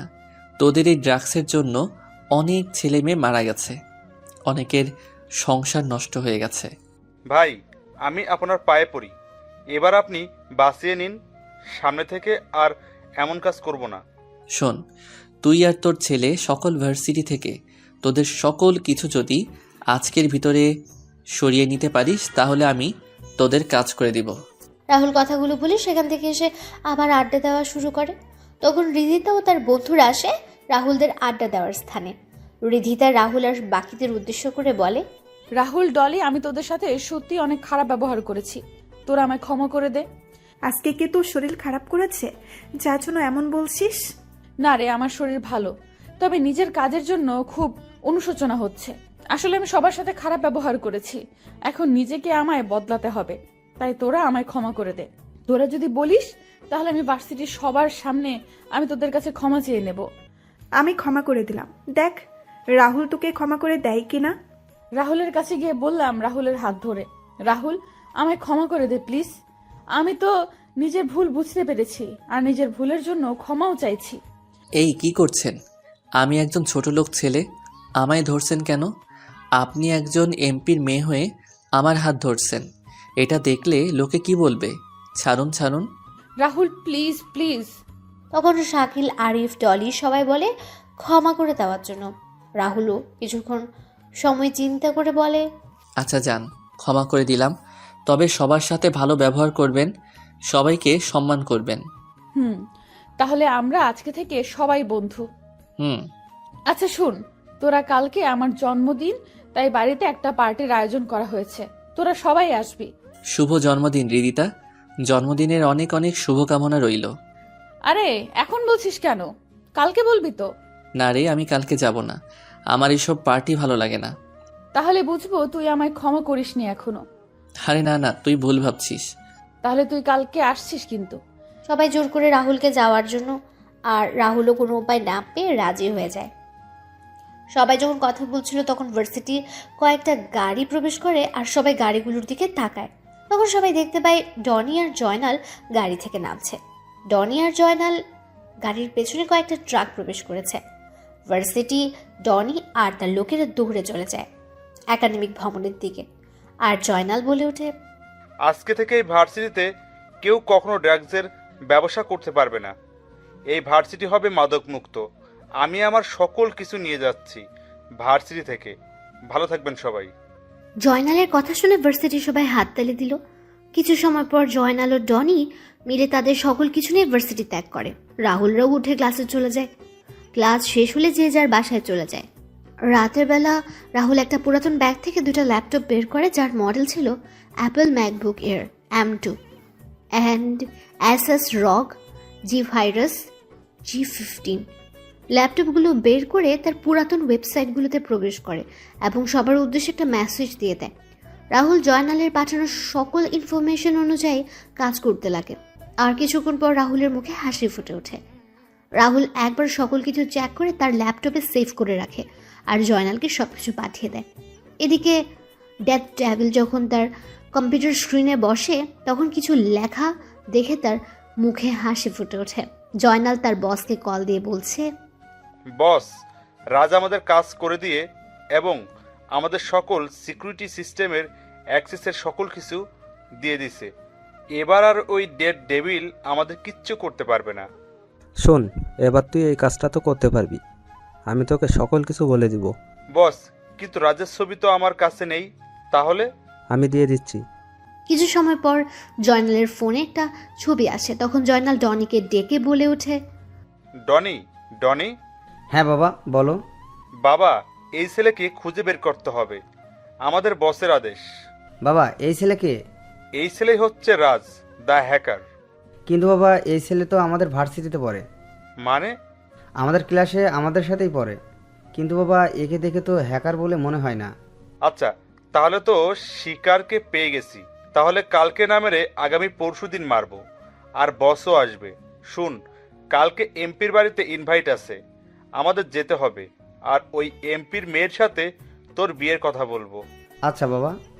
পরের দিন সন্ধ্যাবেলা সবাই চলে যায় রিধিতার বাসায়। রিধিতা রাহুলকে দেখে বলে, কিরে, তোরা সবাই চলে এসেছিস? আচ্ছা বস তোরা। আর রাহুল, তুই আয় এদিকে। হুম। রিধিতা রাহুলকে নিয়ে তার বাবা আর মায়ের সাথে পরিচয় করিয়ে দিল। রিধিতার বাবা রাহুলকে দেখে কিছুটা চিন্তিত হয়ে পড়েন। তখন রিধিতার বাবা রাহুলকে দেখে বলে উঠলেন, রাজদা। আঙ্কেল, কি বলছেন আপনি? আমার নাম তো রাহুল। হ্যাঁ বাবা, ওর নাম তো রাহুল। তুমি কি রাহুলকে চেনো? হ্যাঁ, না আসলে ওকে দেখতে একজনের মতো দেখতে। কি বলছেন কি আঙ্কেল? না কিছু না। আচ্ছা, তোমরা এনজয় করো, আমি আসছি। রিধিতার বাবা সেখান থেকে চলে যান। তখন রিধিতা ও তার বাবার বন্ধু আমজাদ খানের সাথেও রাহুলের পরিচয় করিয়ে দিল। রিধিতা তার বাবার একজন লোককে ইশারা করে এবং লোকটা ইশারা করে বুঝিয়ে দেয় কাজ হয়ে গেছে। রাহুল তখন সেখানে জয়নাল ও তার ছেলেকে দেখতে পায়। জয়নাল, রিধিতার বাবা আর আমজাদ খান কি যে কথা বলছিলেন। কিছুক্ষণ পর সবাই মিলে অনেক আনন্দ করে রিধিতার জন্মদিনের কেক কাটে। খাওয়া দাওয়া শেষ করে যে যার বাসায় চলে যায়। রাহুল তার রুমে ফ্রেশ হয়ে এসে তার রুমে ঘুমিয়ে পড়ে আর রিধিতার বাবা তার রুমে বসে কিছু চিন্তা করছেন। তখন রিধিতার চিৎকার শুনে রিধিতার রুমে চলে যান। সেখানে গিয়ে শুনতে পারেন সকালবেলা রাহুল যখন বাসা থেকে বের হয়ে শাকিল আর আরিফের অপেক্ষা করছিল তখন একটা পুলিশের গাড়ি এসে রাহুলের সামনে থামলো আর রাহুলকে তাদের গাড়িতে তুলে নিয়ে গেল। রাহুলকে নিয়ে থানায় এনে সেলের ভেতর রাখা হয়। তখন রাহুল বলে, অফিসার আমায় এখানে নিয়ে আসার কারণ কি? আর আমায় সেলের ভিতরেই বা কেন রাখছেন? পুলিশ অফিসার বলে, আপনি এমপি শরীফ খানের মেয়ের ডায়মন্ডের নেকলেস চুরি করেছেন এবং আমরা সেটা আপনার রুম থেকে পেয়েছি। কি বলছেন কি? আমি এমন কোনো কাজ করি নাই। কেউ আমার নামে মিথ্যা অপবাদ দিয়েছে। পুলিশ অফিসার, লাঠির আঘাত পড়লেই সব কিছু স্বীকার করবি। বর্তমানে রাতে রিধিতা তার রুমে বসে গান শুনছে আর চিপস খাচ্ছে আর নেচে যাচ্ছে। তখন তার বাবা হন্তদন্ত হয়ে এসে রিধিতার রুমে ঢোকেন আর রিদিতাকে ধরে বলেন, রিদিতা, রাহুল কোথায়? রিদিতা তার বাবার দিকে ঘুরে ডোন্ট কেয়ার ভাব নিয়ে বলে, ওই ছোট লোক তো এখানে জেলের ভেতরে পুলিশের মার খাচ্ছে। কি বলছিস কি? বাবা আমার সাথে অনেক খারাপ ব্যবহার করেছিল, আমায় থাপ্পড় মেরেছিল। এবার বুঝবে কত ধানে কত চাল। তুই এটা কি করেছিস? তুই জানিস রাহুলকে? তুই জানিস রাহুলের সম্পর্কে? রাহুলের সম্পর্কে তুই শুনলে বুঝতে পারবি আমি কেন তোকে বলছি এসব কথা। বাবা কি বলছো কি তুমি? আর তোমার এই অবস্থা কেন? কি হয়েছে? কে ওই ছোট লোক যার জন্য তুমি এমন করছো? রাহুল হচ্ছে মানুষরূপী একজন হায়না, যে নিজের শিকারকে শিকার করে খুব ঠান্ডা মাথায়। আমি একজন এমপি হয়ে কেন এত ভয় পাচ্ছি সেটা বুঝতে পারছিস না কেন? বাবা আমি তোমার কথার মানে বুঝতে পারছি না কিছুই। মারে, ওই রাহুলই হচ্ছে হ্যাকার জগতের গডফাদার, রাজ দ্য হ্যাকার। আর বিশ্বের শক্তিশালী মাফিয়া গড ড্রাগনের লিডার রাহুল রাজ। আর বিশ্বের শক্তিশালী মাফিয়া গ্রুপের ড্রাগনের লিডার রাহুল রাজ। 3 বছর আগে রাজ কোনো এক অজানা কারণে মাফিয়া ওয়ার্ল্ড ছেড়ে নিরুদ্দেশ হয়ে যায়। আমি গতকালকে দেখেই চিনতে পারি, কিন্তু কনফার্ম হওয়ার জন্য আমি রাজের ডান হাত ছোট ভাই সীমান্তকে কল দেই। তারপর সীমান্ত আমায় সবকিছু খুলে বলে। রিদিতা মাথায় হাত দিয়ে বসে পড়ে বিছানায়। রিদিতার বাবা ভয়ে থরথর করে কাঁপছে। তখন রিদিতা তার বাবাকে কাঁপা কাঁপা গলায় বলে, এটা আমি কি করলাম? বাবার সামান্য পাওয়ার পেয়ে আমি একজনের হায়নার সাথে পাঙ্গা নিয়ে নিলাম। এখন কি হবে বাবা? এখন কি হবে? আমি তো ভুল করে ফেলেছি। এখন কি করব? আমি যে নিজের মৃত্যু নিজে ডেকে এনেছি। আমাদের সকালে তাড়াতাড়ি করে থানায় যেতে হবে এবং রাজকে সারিয়ে নিয়ে আসতে হবে। এখন চল। পরের দিন সকালে রিদিতা আর তার বাবা থানায় গিয়ে যা শুনতে পেলেন তাতে তারা কিছুটা ভয় পেয়ে যান। তারা থানায় গিয়ে রাহুলের কথা জিজ্ঞেস করলে পুলিশ অফিসার বলে, আজকে রাহুলকে কোর্টে নিয়ে যাওয়ার পথে দুটো সন্ত্রাসী গ্রুপ তাদের উপর হামলা করে। একটা গ্রুপ রাহুলকে নিয়ে যায়। ঘটনাস্থলে কয়েকজন সন্ত্রাসী মারা যায় আর তাদের অনেক পুলিশ সদস্য হাসপাতালে ভর্তি আছে। রিদিতা তার বাবা থানা থেকে বের হয়ে আসেন। তখন রিদিতার বাবার ফোন বেজে ওঠে। রিদিতার বাবা ফোন রিসিভ করে শুনতে পান, খান সাহেব, আপনি চিন্তা করবেন না, ভাই আমাদের সাথেই আছে, আপনি আমাদের এখানে চলে আসুন। রিদিতার বাবা রিদিতাকে বাসায় চলে যেতে বলে। তিনি অন্য একটা গাড়ি ভাড়া করে সীমান্তের বলে দেওয়া ঠিকানায় চলে যান। এদিকে রিদিতা বাসার দিকে গাড়ি চালিয়ে আসছিল, তখনই কবরস্থানে সেই চাচাকে দেখতে পায়। রিদিতা গাড়ি থামিয়ে চাচার সামনে গিয়ে বলে, চাচা কেমন আছেন? ভালো রে মা, তুই কেমন আছিস? ভালোই চলছে। চাচা আপনার কাছে কিছু জানার ছিল। হ্যাঁ বল, কি জানতে চাস তুই? আচ্ছা, একটা ছেলেকে দেখি প্রত্যেকদিন বিকেলে কবরস্থানে আসে আর কান্না করতে করতে বের হয়ে যায়। আসলে ছেলেটা এখানে কেন আসে আর কান্নাই বা কেন করে? আচ্ছা, তুমি রাজের কথা বলছো? মারে, ছেলেটার পৃথিবীতে কেউ নেই। রাজের বয়স যখন 10 তখন তার মা বাবা মারা যান। তারপর থেকে রাজের দেখাশোনা করার জন্য তার মামা আর মামি তাদের বাসায় চলে আসেন। রাজের মামা আর মামি ছিলেন লোভী প্রকৃতির। তারা রাজের সম্পত্তির লোভে রাজের দেখাশোনা করার নামে রাজের উপর অত্যাচার করত। রাজের মামা মামি আর রাজের মামাতো ভাই বোন রাজকে সহ্য করতে পারত না। রাজের উপর চলত প্রাচীন যুগের অমানবিক নিষ্ঠুর অত্যাচার।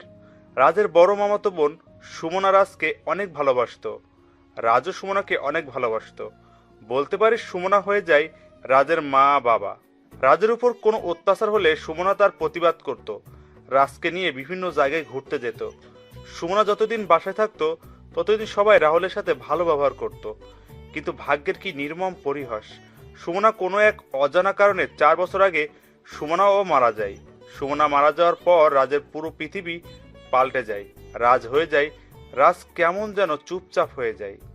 মামা মামি আর ছোট মামাতো বোন রাজকে শত আঘাত করলেও রাজ সবকিছু মুখ বুজে সহ্য করে নিত।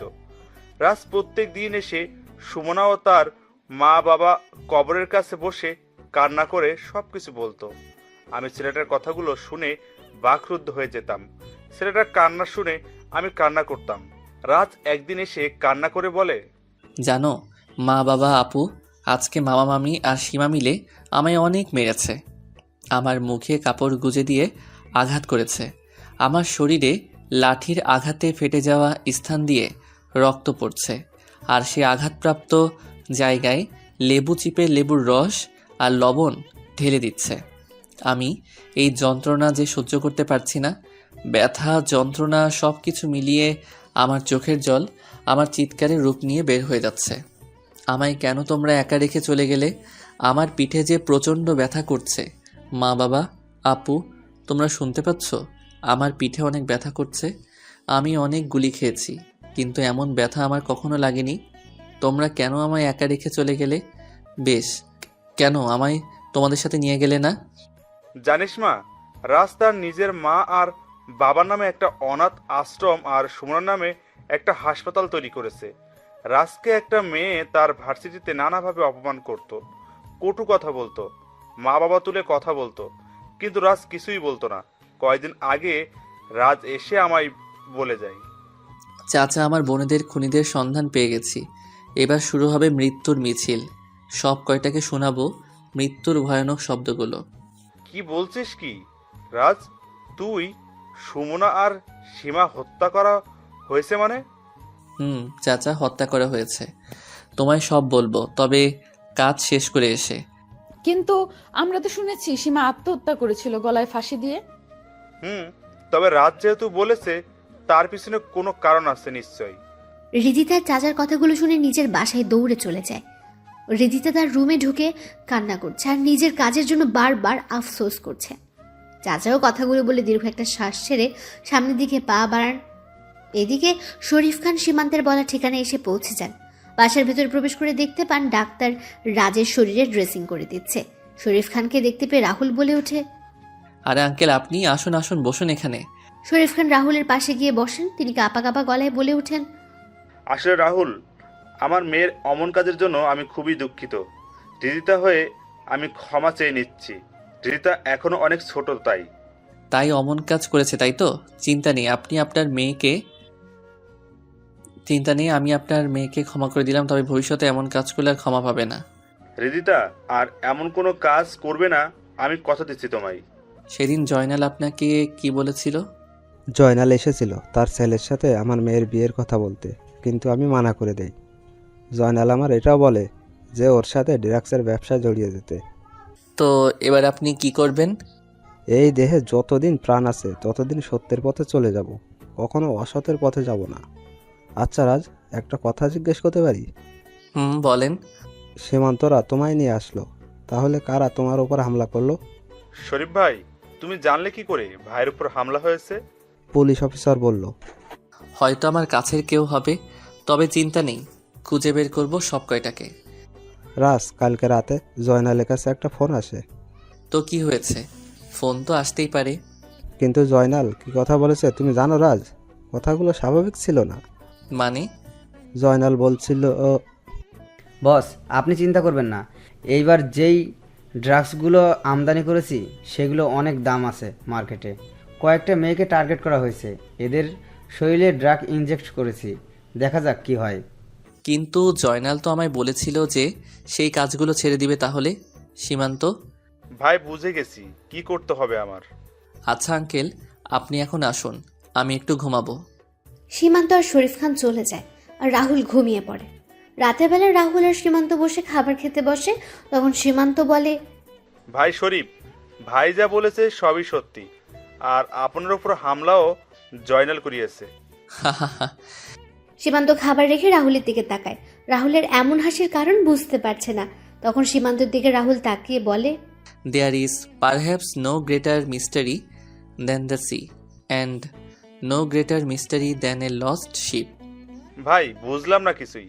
আপনি জানেন তো আমি ইংরেজি কম বুঝি। সময় হলেই জানতে পারবি। ভাই, এখন আমাদের কাজ কি? এখন কোনো কাজ নেই, রিল্যাক্স থাক কয়েকদিন। খাওয়া দাওয়া শেষ করে রাহুল চলে যায় তার রুমে আর সীমান্ত চলে যায় বাসার বাইরে। সীমান্ত গিয়ে সকল লোকদের সকল কাজ বুঝিয়ে দিল। এদিকে ডেথ ডেভিল মেকানিক্যাল ভয়েস ব্যবহার করে জয়নালকে কল দিল।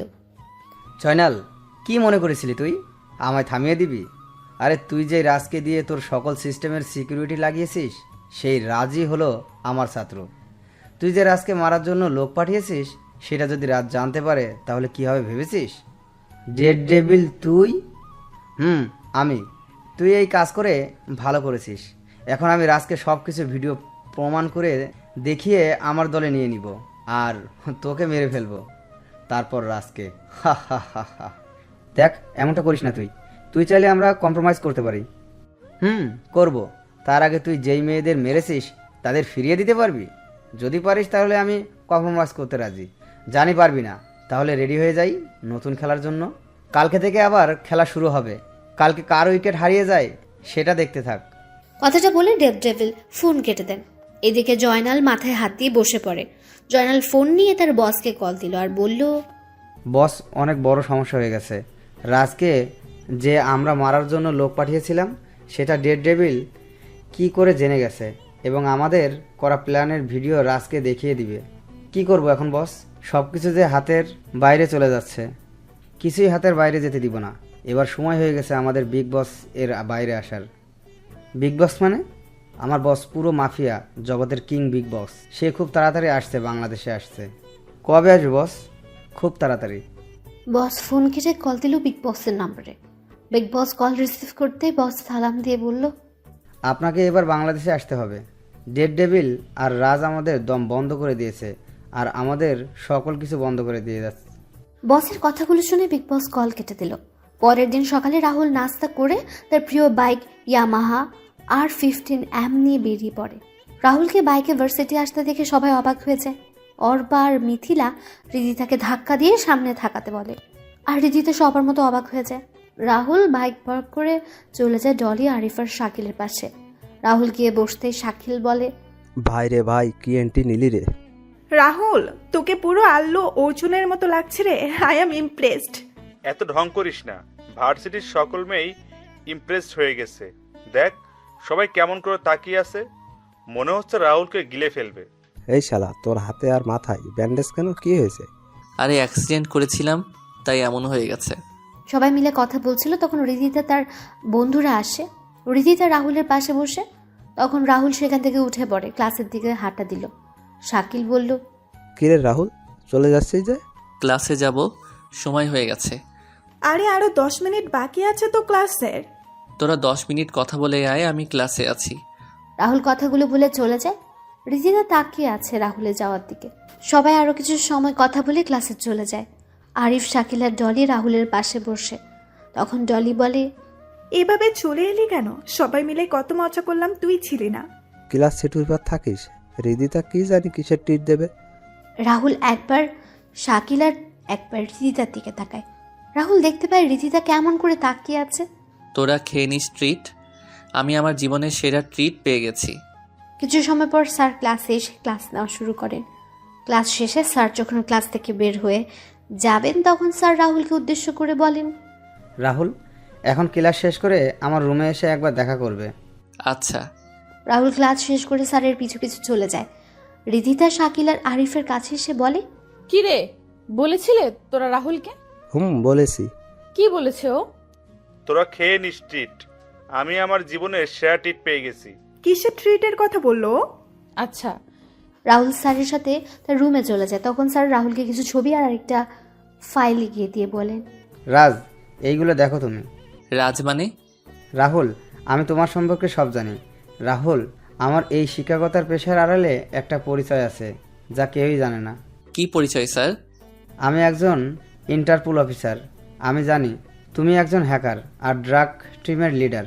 স্যার, এই ছবিগুলো প্রায় সবাইকেই আমি মেরে ফেলা হয়েছে তো, আর কয়েকজন বাকি আছে। তবে ওদের সবার বস মাফিয়া জগতের বর্তমান কিং বিগ বস খুব তাড়াতাড়ি বাংলাদেশে আসছে। তার জন্য লক্ষ্য হলো তোমায় এবং ডেভিলকে হত্যা করা। আমি আমার সোর্সের কাছ থেকে জানতে পেরেছি তোমাকে এখন সাবধানে থাকতে হবে। স্যার, সাবধানে তো ওরা থাকবে। ওই বিগ বস বাংলাদেশে এসে অনেক ভুল করেছে, যা সে তার প্রাণের মূল্য দিয়ে বুঝবে। মানে? There is perhaps no greater mystery than the sea and no greater mystery than a lost ship. আসি স্যার। রাহুল কথাগুলো বলে রুম থেকে বের হয়ে যায়। আর স্যার রাহুলের এমন রহস্যময় কথা শুনে কথাটার মানে বোঝার চেষ্টা করছেন। রাহুল ক্লাসে এসে শাকিল আর আরিফের সাথে বসে পড়ে। কি রে, স্যার কেন ডাকলো? আমার এই অবস্থা হলো কি করে সেটা জানার জন্য। ও আচ্ছা। কিছুক্ষণ পর স্যার এসে ক্লাস নেওয়া শুরু করেন। ক্লাস শেষ করে স্যার চলে যান। রাহুল ক্লাস থেকে বের হয়ে তার বাইকের কাছে সে বাইক নিয়ে যেই বের হবে ভার্সিটি থেকে, তখন রিজা রাহুলের সামনে এসে বলে, কি ব্যাপার, কোথায় যাচ্ছ তুমি? হাওয়া খেতে যাচ্ছি। আপনার কোনো সমস্যা? শাকিল আর আরিফ কিছু বলেনি? হুম, বলেছে। তাহলে চলে যাচ্ছ যে? জীবনে অনেক ট্রিট পেয়েছি, আর কয়েকদিন আগেই তো আপনার কাছ থেকে সেটা ট্রিট পেয়েছি। আর ট্রিট লাগবে না। আসলে আমি রাহুল কথাগুলো বলে চলে যায় বাইক নিয়ে, ভার্সিটি থেকে বের হয়ে যায়। রিদিতা যখন হাঁটছিল আনমনে, তখন ডনি রিদিতার সামনে এসে রিদিতার হাত ধরে বলে, জানেমান, কি খবর তোমার? একা কেন হাঁটছো? আমায় সাথে নিয়েই তো হাঁটতে পারো। ডলি, কি বলছিস কি তুই? মাথা ঠিক আছে তোর? আমার হাত ছাড় বলছি। আমার সব কিছু ঠিক আছে, তবে আমাদের বিয়ের পর কিছু ঠিক থাকবে না। আমাদের বিয়ে মানে? তোমার আর আমার বিয়ে, জানেমান। তোর মতো একটা নেশাখোর আর গাঁজাখোর ছেলেকে আমি বিয়ে করব? দেখ, আমার এমনিতেই মনটা ভালো না, তাই উল্টো পাল্টা না বকে এখান থেকে চলে যা, এতেই ভালো হবে। চলো আমার সাথে, তোমার মন ভালো হয়ে যাবে। আর কয়েকদিন পরেই তো আমাদের বিয়ে হয়ে যাবে। বলছি না তোকে আমার সামনে থেকে চলে যেতে?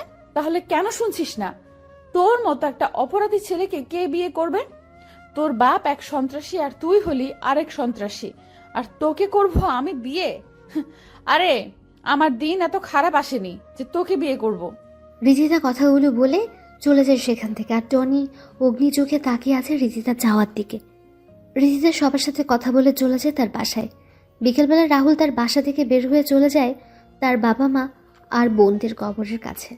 সেখানে কিছু সময় অতিবাহিত করে রাহুল যখন বের হয়ে দেখতে পায় রিদিতা তার দিকে এগিয়ে আসছে, তখন রাহুল কোনো কথা না বলে তার বাইকের কাছে এসে যেই বাইক ঘুরিয়ে স্টার্ট দেবে তখনই শুনতে পায় রিদিতার চিৎকার। রাহুল পেছনে তাকিয়ে দেখতে পায় একটা কালো গাড়িতে রিদিতাকে কয়েকজন মিলে জোর করে তুলে নিয়ে যাচ্ছে। রাহুল বাইক থেকে নেমে যখন দৌড় শুরু করবে তখনই লোকগুলো রিদিতাকে গাড়িতে নিয়ে চলে যাচ্ছিল। রাহুল তার বাইকের কাছে এসে বাইক স্টার্ট দিয়ে ওই গাড়ির পিছু নিল। এদিকে রিদিতা চিৎকার করেই যাচ্ছে, কিন্তু কেউ চিৎকার শুনছে না। কিছু দূর যাওয়ার পর রাহুল দেখতে পায় গাড়িটা একটা জঙ্গলে প্রবেশ করছে। রাহুলও গাড়িটার পিছু নিল। রাহুল একটা পোড়া বাড়ির সামনে গাড়িটাকে দাঁড়িয়ে আছে দেখতে পায়। রাহুল বাইক থেকে নেমে ভেতরে প্রবেশ করতেই রিদিতার চিৎকার শুনতে পায়। রাহুল ভেতরে ঢুকে দেখতে পায় ড্রাগস, গাঁজা, আফিম সহ আরও অনেক মাদকদ্রব্য এখানে ছোট ছোট করে প্যাকেট করা হচ্ছে। রাহুলকে দেখে রিদিতা চিৎকার করে বলে, রাহুল, রাহুল রাজদা হ্যাকার, চলে আসছিস এখানে মরার জন্য? ভালো হয়েছে, তোকে মেরে আমি আমার বিয়েটাও সেরে নিব। তোর মতো বিড়াল করবে বাঘের শিকার? বাঘকে শিকার করা এত সহজ নয়। বাঘ সব জায়গায় রাজত্ব করে বেড়ায়, সেটা হোক নিজের এলাকায় বা বিড়ালের এলাকায়। কে আসল বাঘ আর কে বিড়াল এখনই সেটা বোঝা যাবে। এই মার সালাকে। ডনির কথা শুনে ডনির লোকেরা যখন রাহুলকে মারার জন্য লাঠি, হকি স্টিক, পাইপ নিয়ে এগিয়ে আসে, রাহুল ডনিও সবার দিকে তাকিয়ে বলে ওঠে, এই 30 জন আমায় মারবে? কেন বেশি মনে হচ্ছে তোর কাছে? এরা করব বাঘকে শিকার? হারে, এরা তো নিজেই বাঘের শিকারে পরিণত হবে। রাজ কথাটা বলে এক এক করে সবাইকে মারতে থাকে। 5 মিনিটের ভেতরে ডনির সকল লোক মাটিতে শুয়ে আছে, আর রাহুল রক্তাক্ত চোখে ডনির দিকে তাকিয়ে সিগারেটের ধোঁয়া উড়িয়ে যাচ্ছে। ডনি রাজের এমন চেহারা দেখে কয়েক পা পিছিয়ে যায়। তখন ডনি বলে, তো তুই নিয়ে যা এই মেয়েটাকে, আর আমাকে ছেড়ে দে। আমার ভুল হয়ে গেছে, আমি ওর বাঁধন খুলে দিচ্ছি। ডনি কথাগুলো বলে রিদিতার বাঁধন খুলে দিল। রিদিতা ভয়ে ভয়ে রাহুলের পাশে এসে দাঁড়ালো। রাহুল সিগারেটটা শেষ করে রিদিতাকে নিয়ে কয়েক পা এগিয়ে যেতে রাহুল তার বাম হাত দিয়ে পেছন থেকে আসা রড আটকে দিল। রিদিতা কয়েক পা সরিয়ে যায়। তখন রাহুল হাসতে হাসতে বলে, হা হা হা, বলেছিলাম না তুই বিড়ালের বাচ্চা? দেখ, তুই নিজেই প্রমাণ দিয়ে দিলি। তোর বাপ তোকে বিশ্বাস করেছে বলে আমি তোকে বিশ্বাস করব, এটা তুই ভাবলি কি করে? আমি জানতাম তুই পিছন থেকে আঘাত করবি, আর তুই করেও ফেললি। রিদিতা, বাইরে যাও। রাহুলের কথা শুনে রিদিতা চলে যায় বাড়ির বাইরে। আর রাহুল ডনের দিকে এগিয়ে গিয়ে বলে ওঠে, হ্যাকার আর ডেভিল এক হয়ে গেলে এর পরিণাম কি হবে সেটা তোর বাপ এখনো বুঝতে পারবে। Bye bye. কথাটা বলে রাহুল ডনির বুকে তার পিস্তলের সকল গুলি লোড করে দিল, আর ডনি মাটিতে শুয়ে পড়ল। রাহুল তার ফোন বের করে একটা নম্বরে কল দিয়ে ঠিকানা দিয়ে দিল। তারপর বের হয়ে যায় বাড়ি থেকে। রাহুল বাইকের কাছে এসে বাইক স্টার্ট দিল, আর রিদিতা বাইকের পেছনে বসে রাহুলকে জড়িয়ে ধরল। তখন রাহুল বলে, কি হচ্ছেটা কি? জড়িয়ে ধরছেন কেন? বাইকে উঠলে আমার ভয় করে, তাই জড়িয়ে ধরেছি। বাইকের 2 পাশে ডট লাগানো আছে, সেগুলো ধরে বসুন, আমায় ধরা লাগবে না। জড়িয়ে ধরলে কোন মহাভারত অশুদ্ধ হয়ে যাবে শুনি? আপনার মতো বড় লোকদের মহাভারত অশুদ্ধ হয়ে যাবে। আসলে রাহুল তার কানে এয়ারপড লাগিয়ে বাইক চালানো শুরু করলো। কিছু সময় পর বাইক এসে থামে রিদিতাদের বাসার সামনে। রিদিতা বাইক থেকে নেমে যায় আর রাহুল বাইক টান দিয়ে চলে যায়। রিদিতা তার বাসায় চলে যায়। তখন রিদিতার বাবা রিদিতাকে বলেন, কোথায় ছিলে তুমি? আর কয়টা বাজে এখন? আসলে বাবা আজকে আচ্ছা, তুমি তোমার রুমে যাও। এদিকে জয়নাল মাথায় হাত দিয়ে বসে আছে তার ছেলের লাশের সামনে। তার ছেলের পুরো শরীরে ক্ষত বিক্ষত করে দেওয়া আছে আর বুকে লেখা আছে দ্য ডেথ ডেভিল। জয়নাল তার ছেলের কবরে মাটি দেওয়ার সময় বলে, দ্য ডেড ডেভিল, তোকে আমি এমন যন্ত্রণাদায়ক মৃত্যু দিব যা তুই নিজেই কল্পনা করতে পারবি না। আমার ছেলেদের হত্যার প্রতিশোধ আমি নিয়েই ছাড়ব। রাতের বেলা জয়নাল তার বস বসে আছে বিগ বসের সামনে। জয়নাল কান্না করে যাচ্ছে আর বস তাকে শান্ত করার চেষ্টা করছে। তখন বিগ বস বলে ওঠে, জয়নাল, চিন্তা করিস না। ডনি যেমন তোর ছেলে ছিল, তেমনি আমার ভাতিজা ছিল। আমার ভাতিজা হত্যা বিচার আমি নিব খুব তাড়াতাড়ি। আগে আমাদের ডেড ডেভিলকে খুঁজে বের করতে হবে, তারপর খেলা শুরু করতে হবে। না ভাই, প্রথমে ওই এমপি আর এমপির মেয়েকে মারতে হবে, তারপর তার মেয়ে ওই রাজ, আর সবশেষে ডেড ডেভিলকে মারবো। চিন্তা করিস না, কালকে রাতেই এমপির গেম ওভার হয়ে যাবে। পরের দিন সকালে রাহুল ভার্সিটিতে এসে সবার সাথে কথা বলছিল। তখনই রিদিতা কোথা থেকে এসে রাহুলের পাশে বসে পড়ে। রাহুল তখন উঠে যাবে, রিদিতা রাহুলের ডান হাত ধরে রাহুলকে বসিয়ে দিল। রাহুল নিজেকে ছাড়িয়ে নিয়ে চলে যায় ক্লাসে, আর রিদিতা মন খারাপ করে বসে থাকে। ক্লাস শেষ করে রাহুল যখন বের হয় তখন দেখতে পায় রিদিতা আগের জায়গায় বসে আছে। রাহুল সেদিকে না তাকিয়ে তার বাইকের কাছে চলে যায়। রিদিতা রাহুলের বাইকের সামনে এসে দাঁড়ায়। তখন রাহুল বলে, সরুন, আমি যাব। আমিও যাব। কোথায় যাবেন আপনি? বাসায় যাব। নিজের গাড়িতে করে যান না? না, তোমার বাইকে করে যাব আমি। আপনি না বাইকে উঠতে ভয় পান, তাহলে? তোমার বাইকের দুই পাশে রড আছে না, ওগুলো ধরে বসবো। রিদিতা আর কোনো কথা বলতে পারল না। রিদিতা রাহুলের উপর পড়ে যায়। রাহুল রিদিতাকে পড়তে দেখে ধরে ফেলে। রাহুল বলে, রিদিতা, কি হচ্ছেটা কি? আরে উঠুন না, এসব কি হচ্ছে? সবাই দেখছে কিন্তু। রাহুল এগুলো বলছে কিন্তু রিদিতার কোনো সারা শব্দ নেই। রাহুল যখন রিদিতার পিঠে হাত দিয়ে ধাক্কা দেবে তখন রাহুল রিদিতার পিঠে ভেজে কিছু অনুভব করতে পারে। রাহুল তার হাত সামনে আনতে দেখতে পায় রিদিতার পিঠে রক্ত। রাহুল তাড়াতাড়ি করে রিদিতার পিঠের দিকে তাকিয়ে দেখতে পায় দুটা গুলির চিহ্ন। রাহুল চারপাশে তাকিয়ে কাউকে দেখতে পায় না। শাকিল, আরিফ, অর্পার, মিথিলা সহ সবাই রাহুলের কাছে চলে আসে। সবাই ধরাধরি করে ভার্সিটি একটা গাড়ি করে রিদিতাকে নিয়ে যায়। হাসপাতালে নিয়ে যাওয়া হলে ডাক্তার রিদিতাকে পরীক্ষা করে তাড়াতাড়ি করে অপারেশন থিয়েটারে নিয়ে যায়। রাহুল কল দিয়ে শরীফ খানকে জানিয়ে দিল। সবাই অপেক্ষা করছে অপারেশন থিয়েটারের বাইরে। আর এদিকে জয়নাল, বস আর বিগ বস বলছে, এবার ওই রাহুল রাজকে ফাঁসিয়ে দিয়ে এমপিকে মেরে দিব, তারপর ডেড ডেভিলের পালা। এরপর এই বাংলাদেশে আমার রাজত্ব আর আমার ব্যবসায় ছড়িয়ে পড়বে। বস, কি প্ল্যানটাই না করলেন! এক ঢিলে দুই পাখি শিকার। এখন ডেড ডেভিলকে মেরে আমার ছেলের হত্যার প্রতিশোধ নেওয়া বাকি। এইদিকে রাহুল বসে আছে অপারেশন থিয়েটারের বাইরে। শরীফ খান কান্না করে যাচ্ছে। অর্পা, মিথিলা, ডলি, আরিফ, শাকিল সবাই দাঁড়িয়ে আছে। তখনই রাহুলের ফোন বেজে ওঠে। রাহুল ফোন রিসিভ করে বলে ওঠে, হ্যাঁ সীমান্ত, বল। ভাইয়া, যে শরীফ ভাইয়ের মেয়েকে গুলি করেছিল তাকে পেয়ে গেছি, এখন কি করব? তুই ওই কুত্তার বাচ্চাকে আমার সেলে নিয়ে যা, আমি আসছি। রাহুল কথাটা বলে ফোন রেখে সবার উদ্দেশ্যে বলে ওঠে, তোরা সবাই এখানে থাক, আমি আমার একটা কাজ শেষ করে আসছি। আর আঙ্কেল, আপনি চিন্তা করবেন না, ধৈর্য ধরুন। রাহুল বেরিয়ে পড়ে তার টর্চার সেলের উদ্দেশ্যে। রাহুল সেখানে পৌঁছে দেখতে পায় একটা ছেলেকে বেঁধে রাখা হয়েছে। রাহুল কোনো কথা ছাড়াই ছেলেটাকে গিয়ে মারতে থাকে। মারতে মারতে ছেলেটার অবস্থা খারাপ করে দিল রাহুল। রাহুল চেয়ার টেনে ছেলেটার সামনে বসে বলে, বল, তোকে কে এই কাজ করতে বলেছে? ছেলেটা কোনো কথা বলছে না, শুধু হেসেই যাচ্ছে। এটা দেখে রাহুলের রাগের পরিমাণ আরও বেড়ে যায়। রাহুল যখন ছেলেটাকে মারতে যাবে তখন রাহুলের ফোন বেজে ওঠে। ছেলেটা বলে, নে তাড়াতাড়ি করে ফোন রিসিভ কর, তোর জন্য সুখবর আছে। তাড়াতাড়ি রিসিভ কর, না হলে যে ফোন করেছে সেও মারা যাবে। রাহুল ফোন বের করে দেখতে পায় আরিফের কল। রাহুল রিসিভ করতে আরিফ কান্না মিশ্রিত কণ্ঠে বলে ওঠে, বন্ধু, আমাদের তুই বাঁচা বন্ধু। ওরা আমাদের মেরে ফেলবে, হাসপাতালের সবাইকে। আর আর কি আরিফ, কি হয়েছে বল আমাকে। বন্ধু, রিদিতার বাবাকে ওরা মেরে ফেলেছে। আমরা অপারেশন থিয়েটারে লুকিয়ে আছি, ওরা দরজা ভাঙার চেষ্টা করছে। তুই তাড়াতাড়ি চলে আয়। রিদিতার অপারেশন মাঝপথেই থেমে গেছে, ওরা পাওয়ার সাপ্লাই অফ করে দিয়েছে। বন্ধু, সবাই ভয় পেয়ে আছে অনেক, তুই তাড়াতাড়ি চলে আয়। তোরা টেনশন করিস না, আমি আসছি। তোদের কিছু হবে না আমি থাকতে। রাহুল ফোন রেখে যেই বের হতে যাবে তখনই ছেলেটা হাসতে হাসতে বলে, সব কটা মারা পড়বি, এখন কেউ আর জীবিত পাবি না তুই।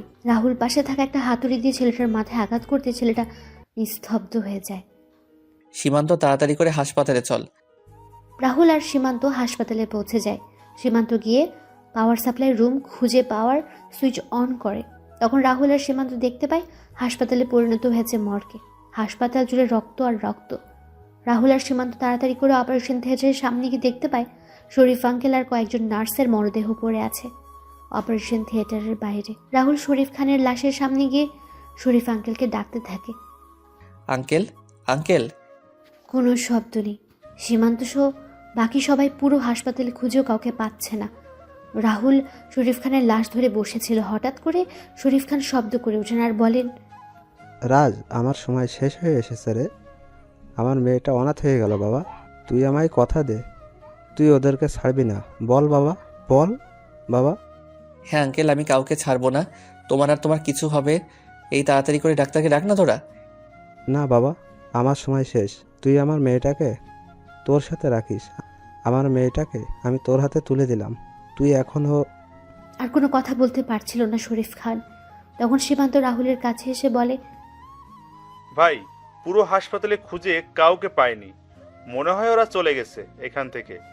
রাহুল সহ সবাই অপারেশন থিয়েটারের সামনে গিয়ে দেখতে পায় অপারেশন থিয়েটারের ভেতর থেকে বন্ধ। রাহুল কল দিল আরিফের নম্বরে, কিন্তু কেউ রিসিভ করছে না। রাহুলের টেনশন যেন বেড়ে যাচ্ছে। রাহুল একের পর এক ফোন দিয়ে যাচ্ছে, কিন্তু রিসিভ হচ্ছে না।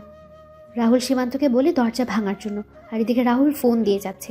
হঠাৎ করে ফোন রিসিভ হতে রাহুল বলে ওঠে, হ্যাঁ আরিফ, তোরা কোথায়? আমি অপারেশন থিয়েটারের বাইরে দাঁড়িয়ে আছি। তোরা কই? বন্ধুরে। শাকিল, কি হয়েছে? কান্না করছিস কেন তুই? দরজা খোল তাড়াতাড়ি। কিছু সময় পর শাকিল এসে পাশের একটা রুমের দরজা খুলে দিল। রাহুল সীমান্ত ভেতরে ঢুকে দেখতে পায় সবাই একটা লাশকে ঘিরে রেখেছে আর কান্না করছে। রাহুল ধীর পায়ে এগিয়ে যায় সামনের দিকে। রাহুল সামনে গিয়ে লাশের দিকে তাকাতে থমকে যায়। রাহুল লাশের সামনে যেয়ে বলে ওঠে, আরিফ, এ আরিফ, কথা বল। দেখ আমি এসেছি তো তোকে বাঁচানোর জন্য। কিরে, কথা বলছিস না যে? এই আরিফ। রাহুল আরিফের লাশকে জড়িয়ে ধরে কান্না করছে আর চিৎকার করছে, কিন্তু আরিফ নিশ্চুপ। আরিফ পৃথিবীর মায়া ছেড়ে পাড়ি দিয়েছে পরপারের যাত্রায়। কি করে এসব হলো?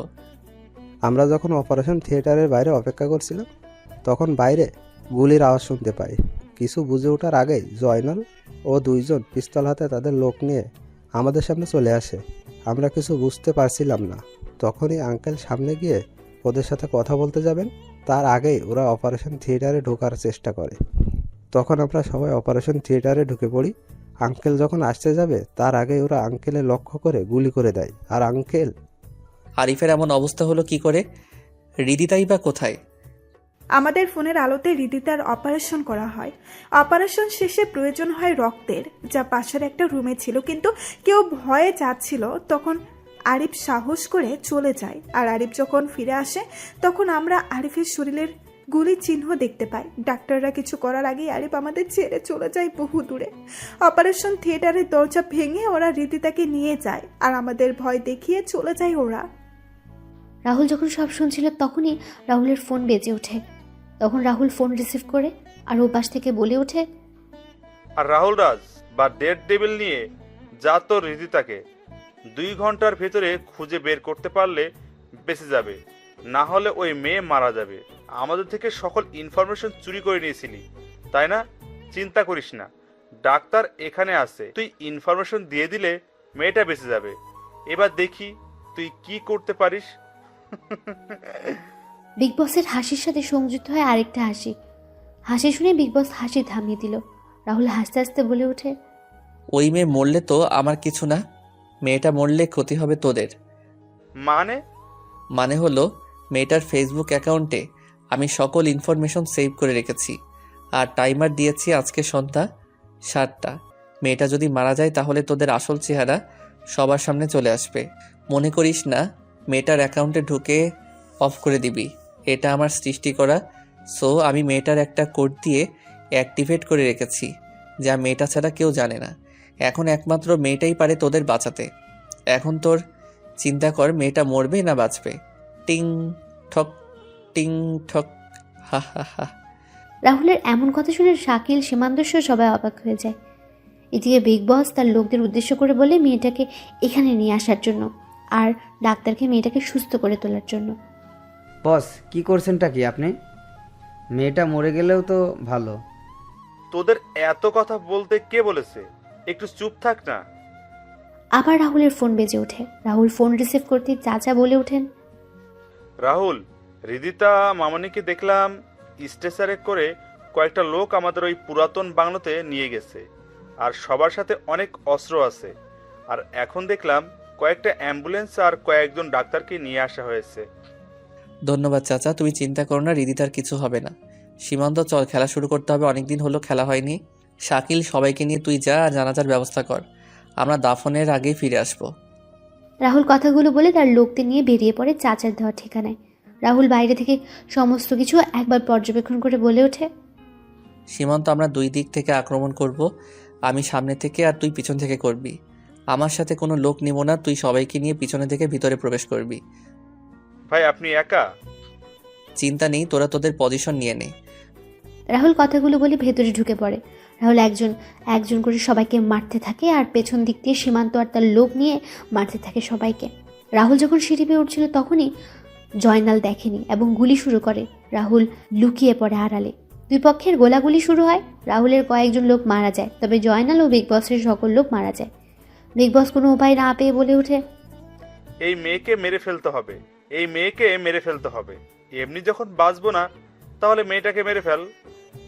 আমি আগেই বলেছিলাম মেয়েটাকে মেরে ফেলতে, আপনি শোনেননি। রিদিতাকে যখন মারতে যাবে তখন রাহুল সামনে আসে আর বলে ওঠে, আমি এখানে আসার আগেই ওরে তোরা না মেরে তোরা অনেক বড় ভুল করেছিস, আর আমি এখানে থাকতে তোরা একে মারবি কি করে? মানে? তোদের বোকা বানালাম আমি। সমস্ত ইনফরমেশন ইন্টারপোল অফিসারদের কাছে চলে গেছে, এখন তোরা মারা পড়বি। এদের সব কয়টাকে এখানে বেঁধে ফেল। এত সহজ আমাদের মারা? দেখবি, দাঁড়া, সীমান্ত রিদিতাকে নিয়ে যা তো। রাহুলের কথা শুনে সীমান্ত সহ কয়েকজন এসে রিদিতাকে নিয়ে যায় আর গাড়ি করে হাসপাতালে। রাহুল পিস্তল ঘুরিয়ে কিছু বলবে তার আগে জয়নাল বলে ওঠে, তুই কিন্তু আমাদের সাথে টক্কর নিয়ে তোর মৃত্যুকে ডেকে এনেছিস। তোর সাহস থাকলে পরিচয় দে। কোন পরিচয় দিলে তুই চিনবি জয়নাল আমায়? মানে? মানে হলো আমি হলাম রাহুল রাজ, আমার ডেথ ডেভিল সাথে একজন এক্স আর্মি অফিসার। কি? হ্যাঁ রে কুত্তার বাচ্চা, তোর জন্য আমার পরিবারটা ধ্বংস হয়ে যায়। আমি হারিয়ে ফেলেছি আমার দুই বোনকে, আমার বন্ধু আরিফকে। তোর এত লোভের কারণে আমি আমার পুরো পরিবারটাকে হারিয়েছি। আরে জয়নাল, তোর কাজের জন্য তো আমি নিজের জীবন দিয়ে দিতাম, তাহলে এমনটা কেন করলি?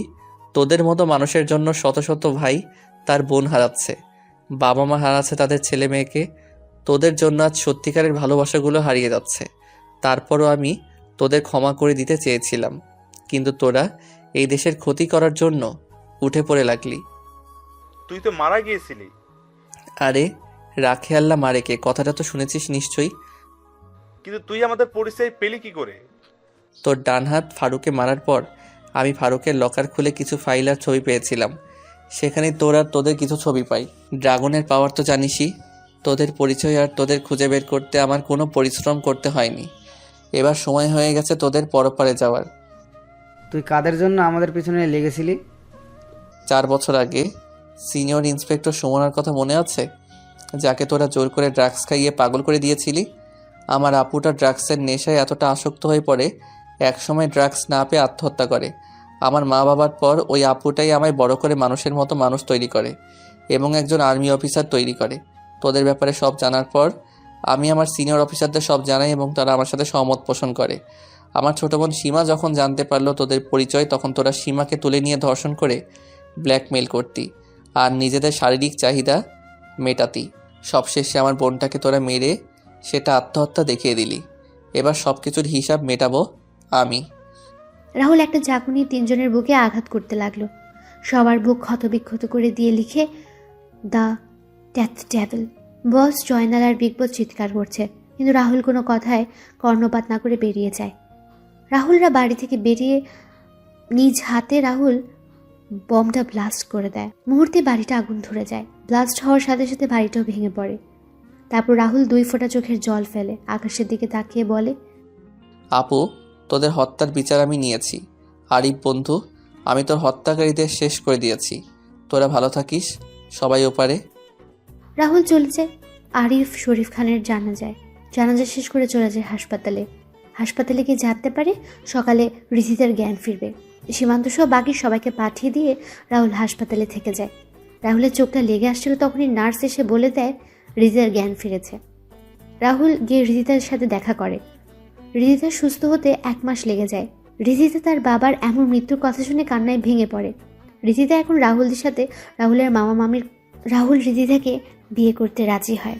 আজ 32 ডিসেম্বর, রাহুল আর রিজিতের বিয়ে। এদিকে কাজী বলছে, বাবা এবার তুমি বলো। কি বলবো? কবুল কবুল।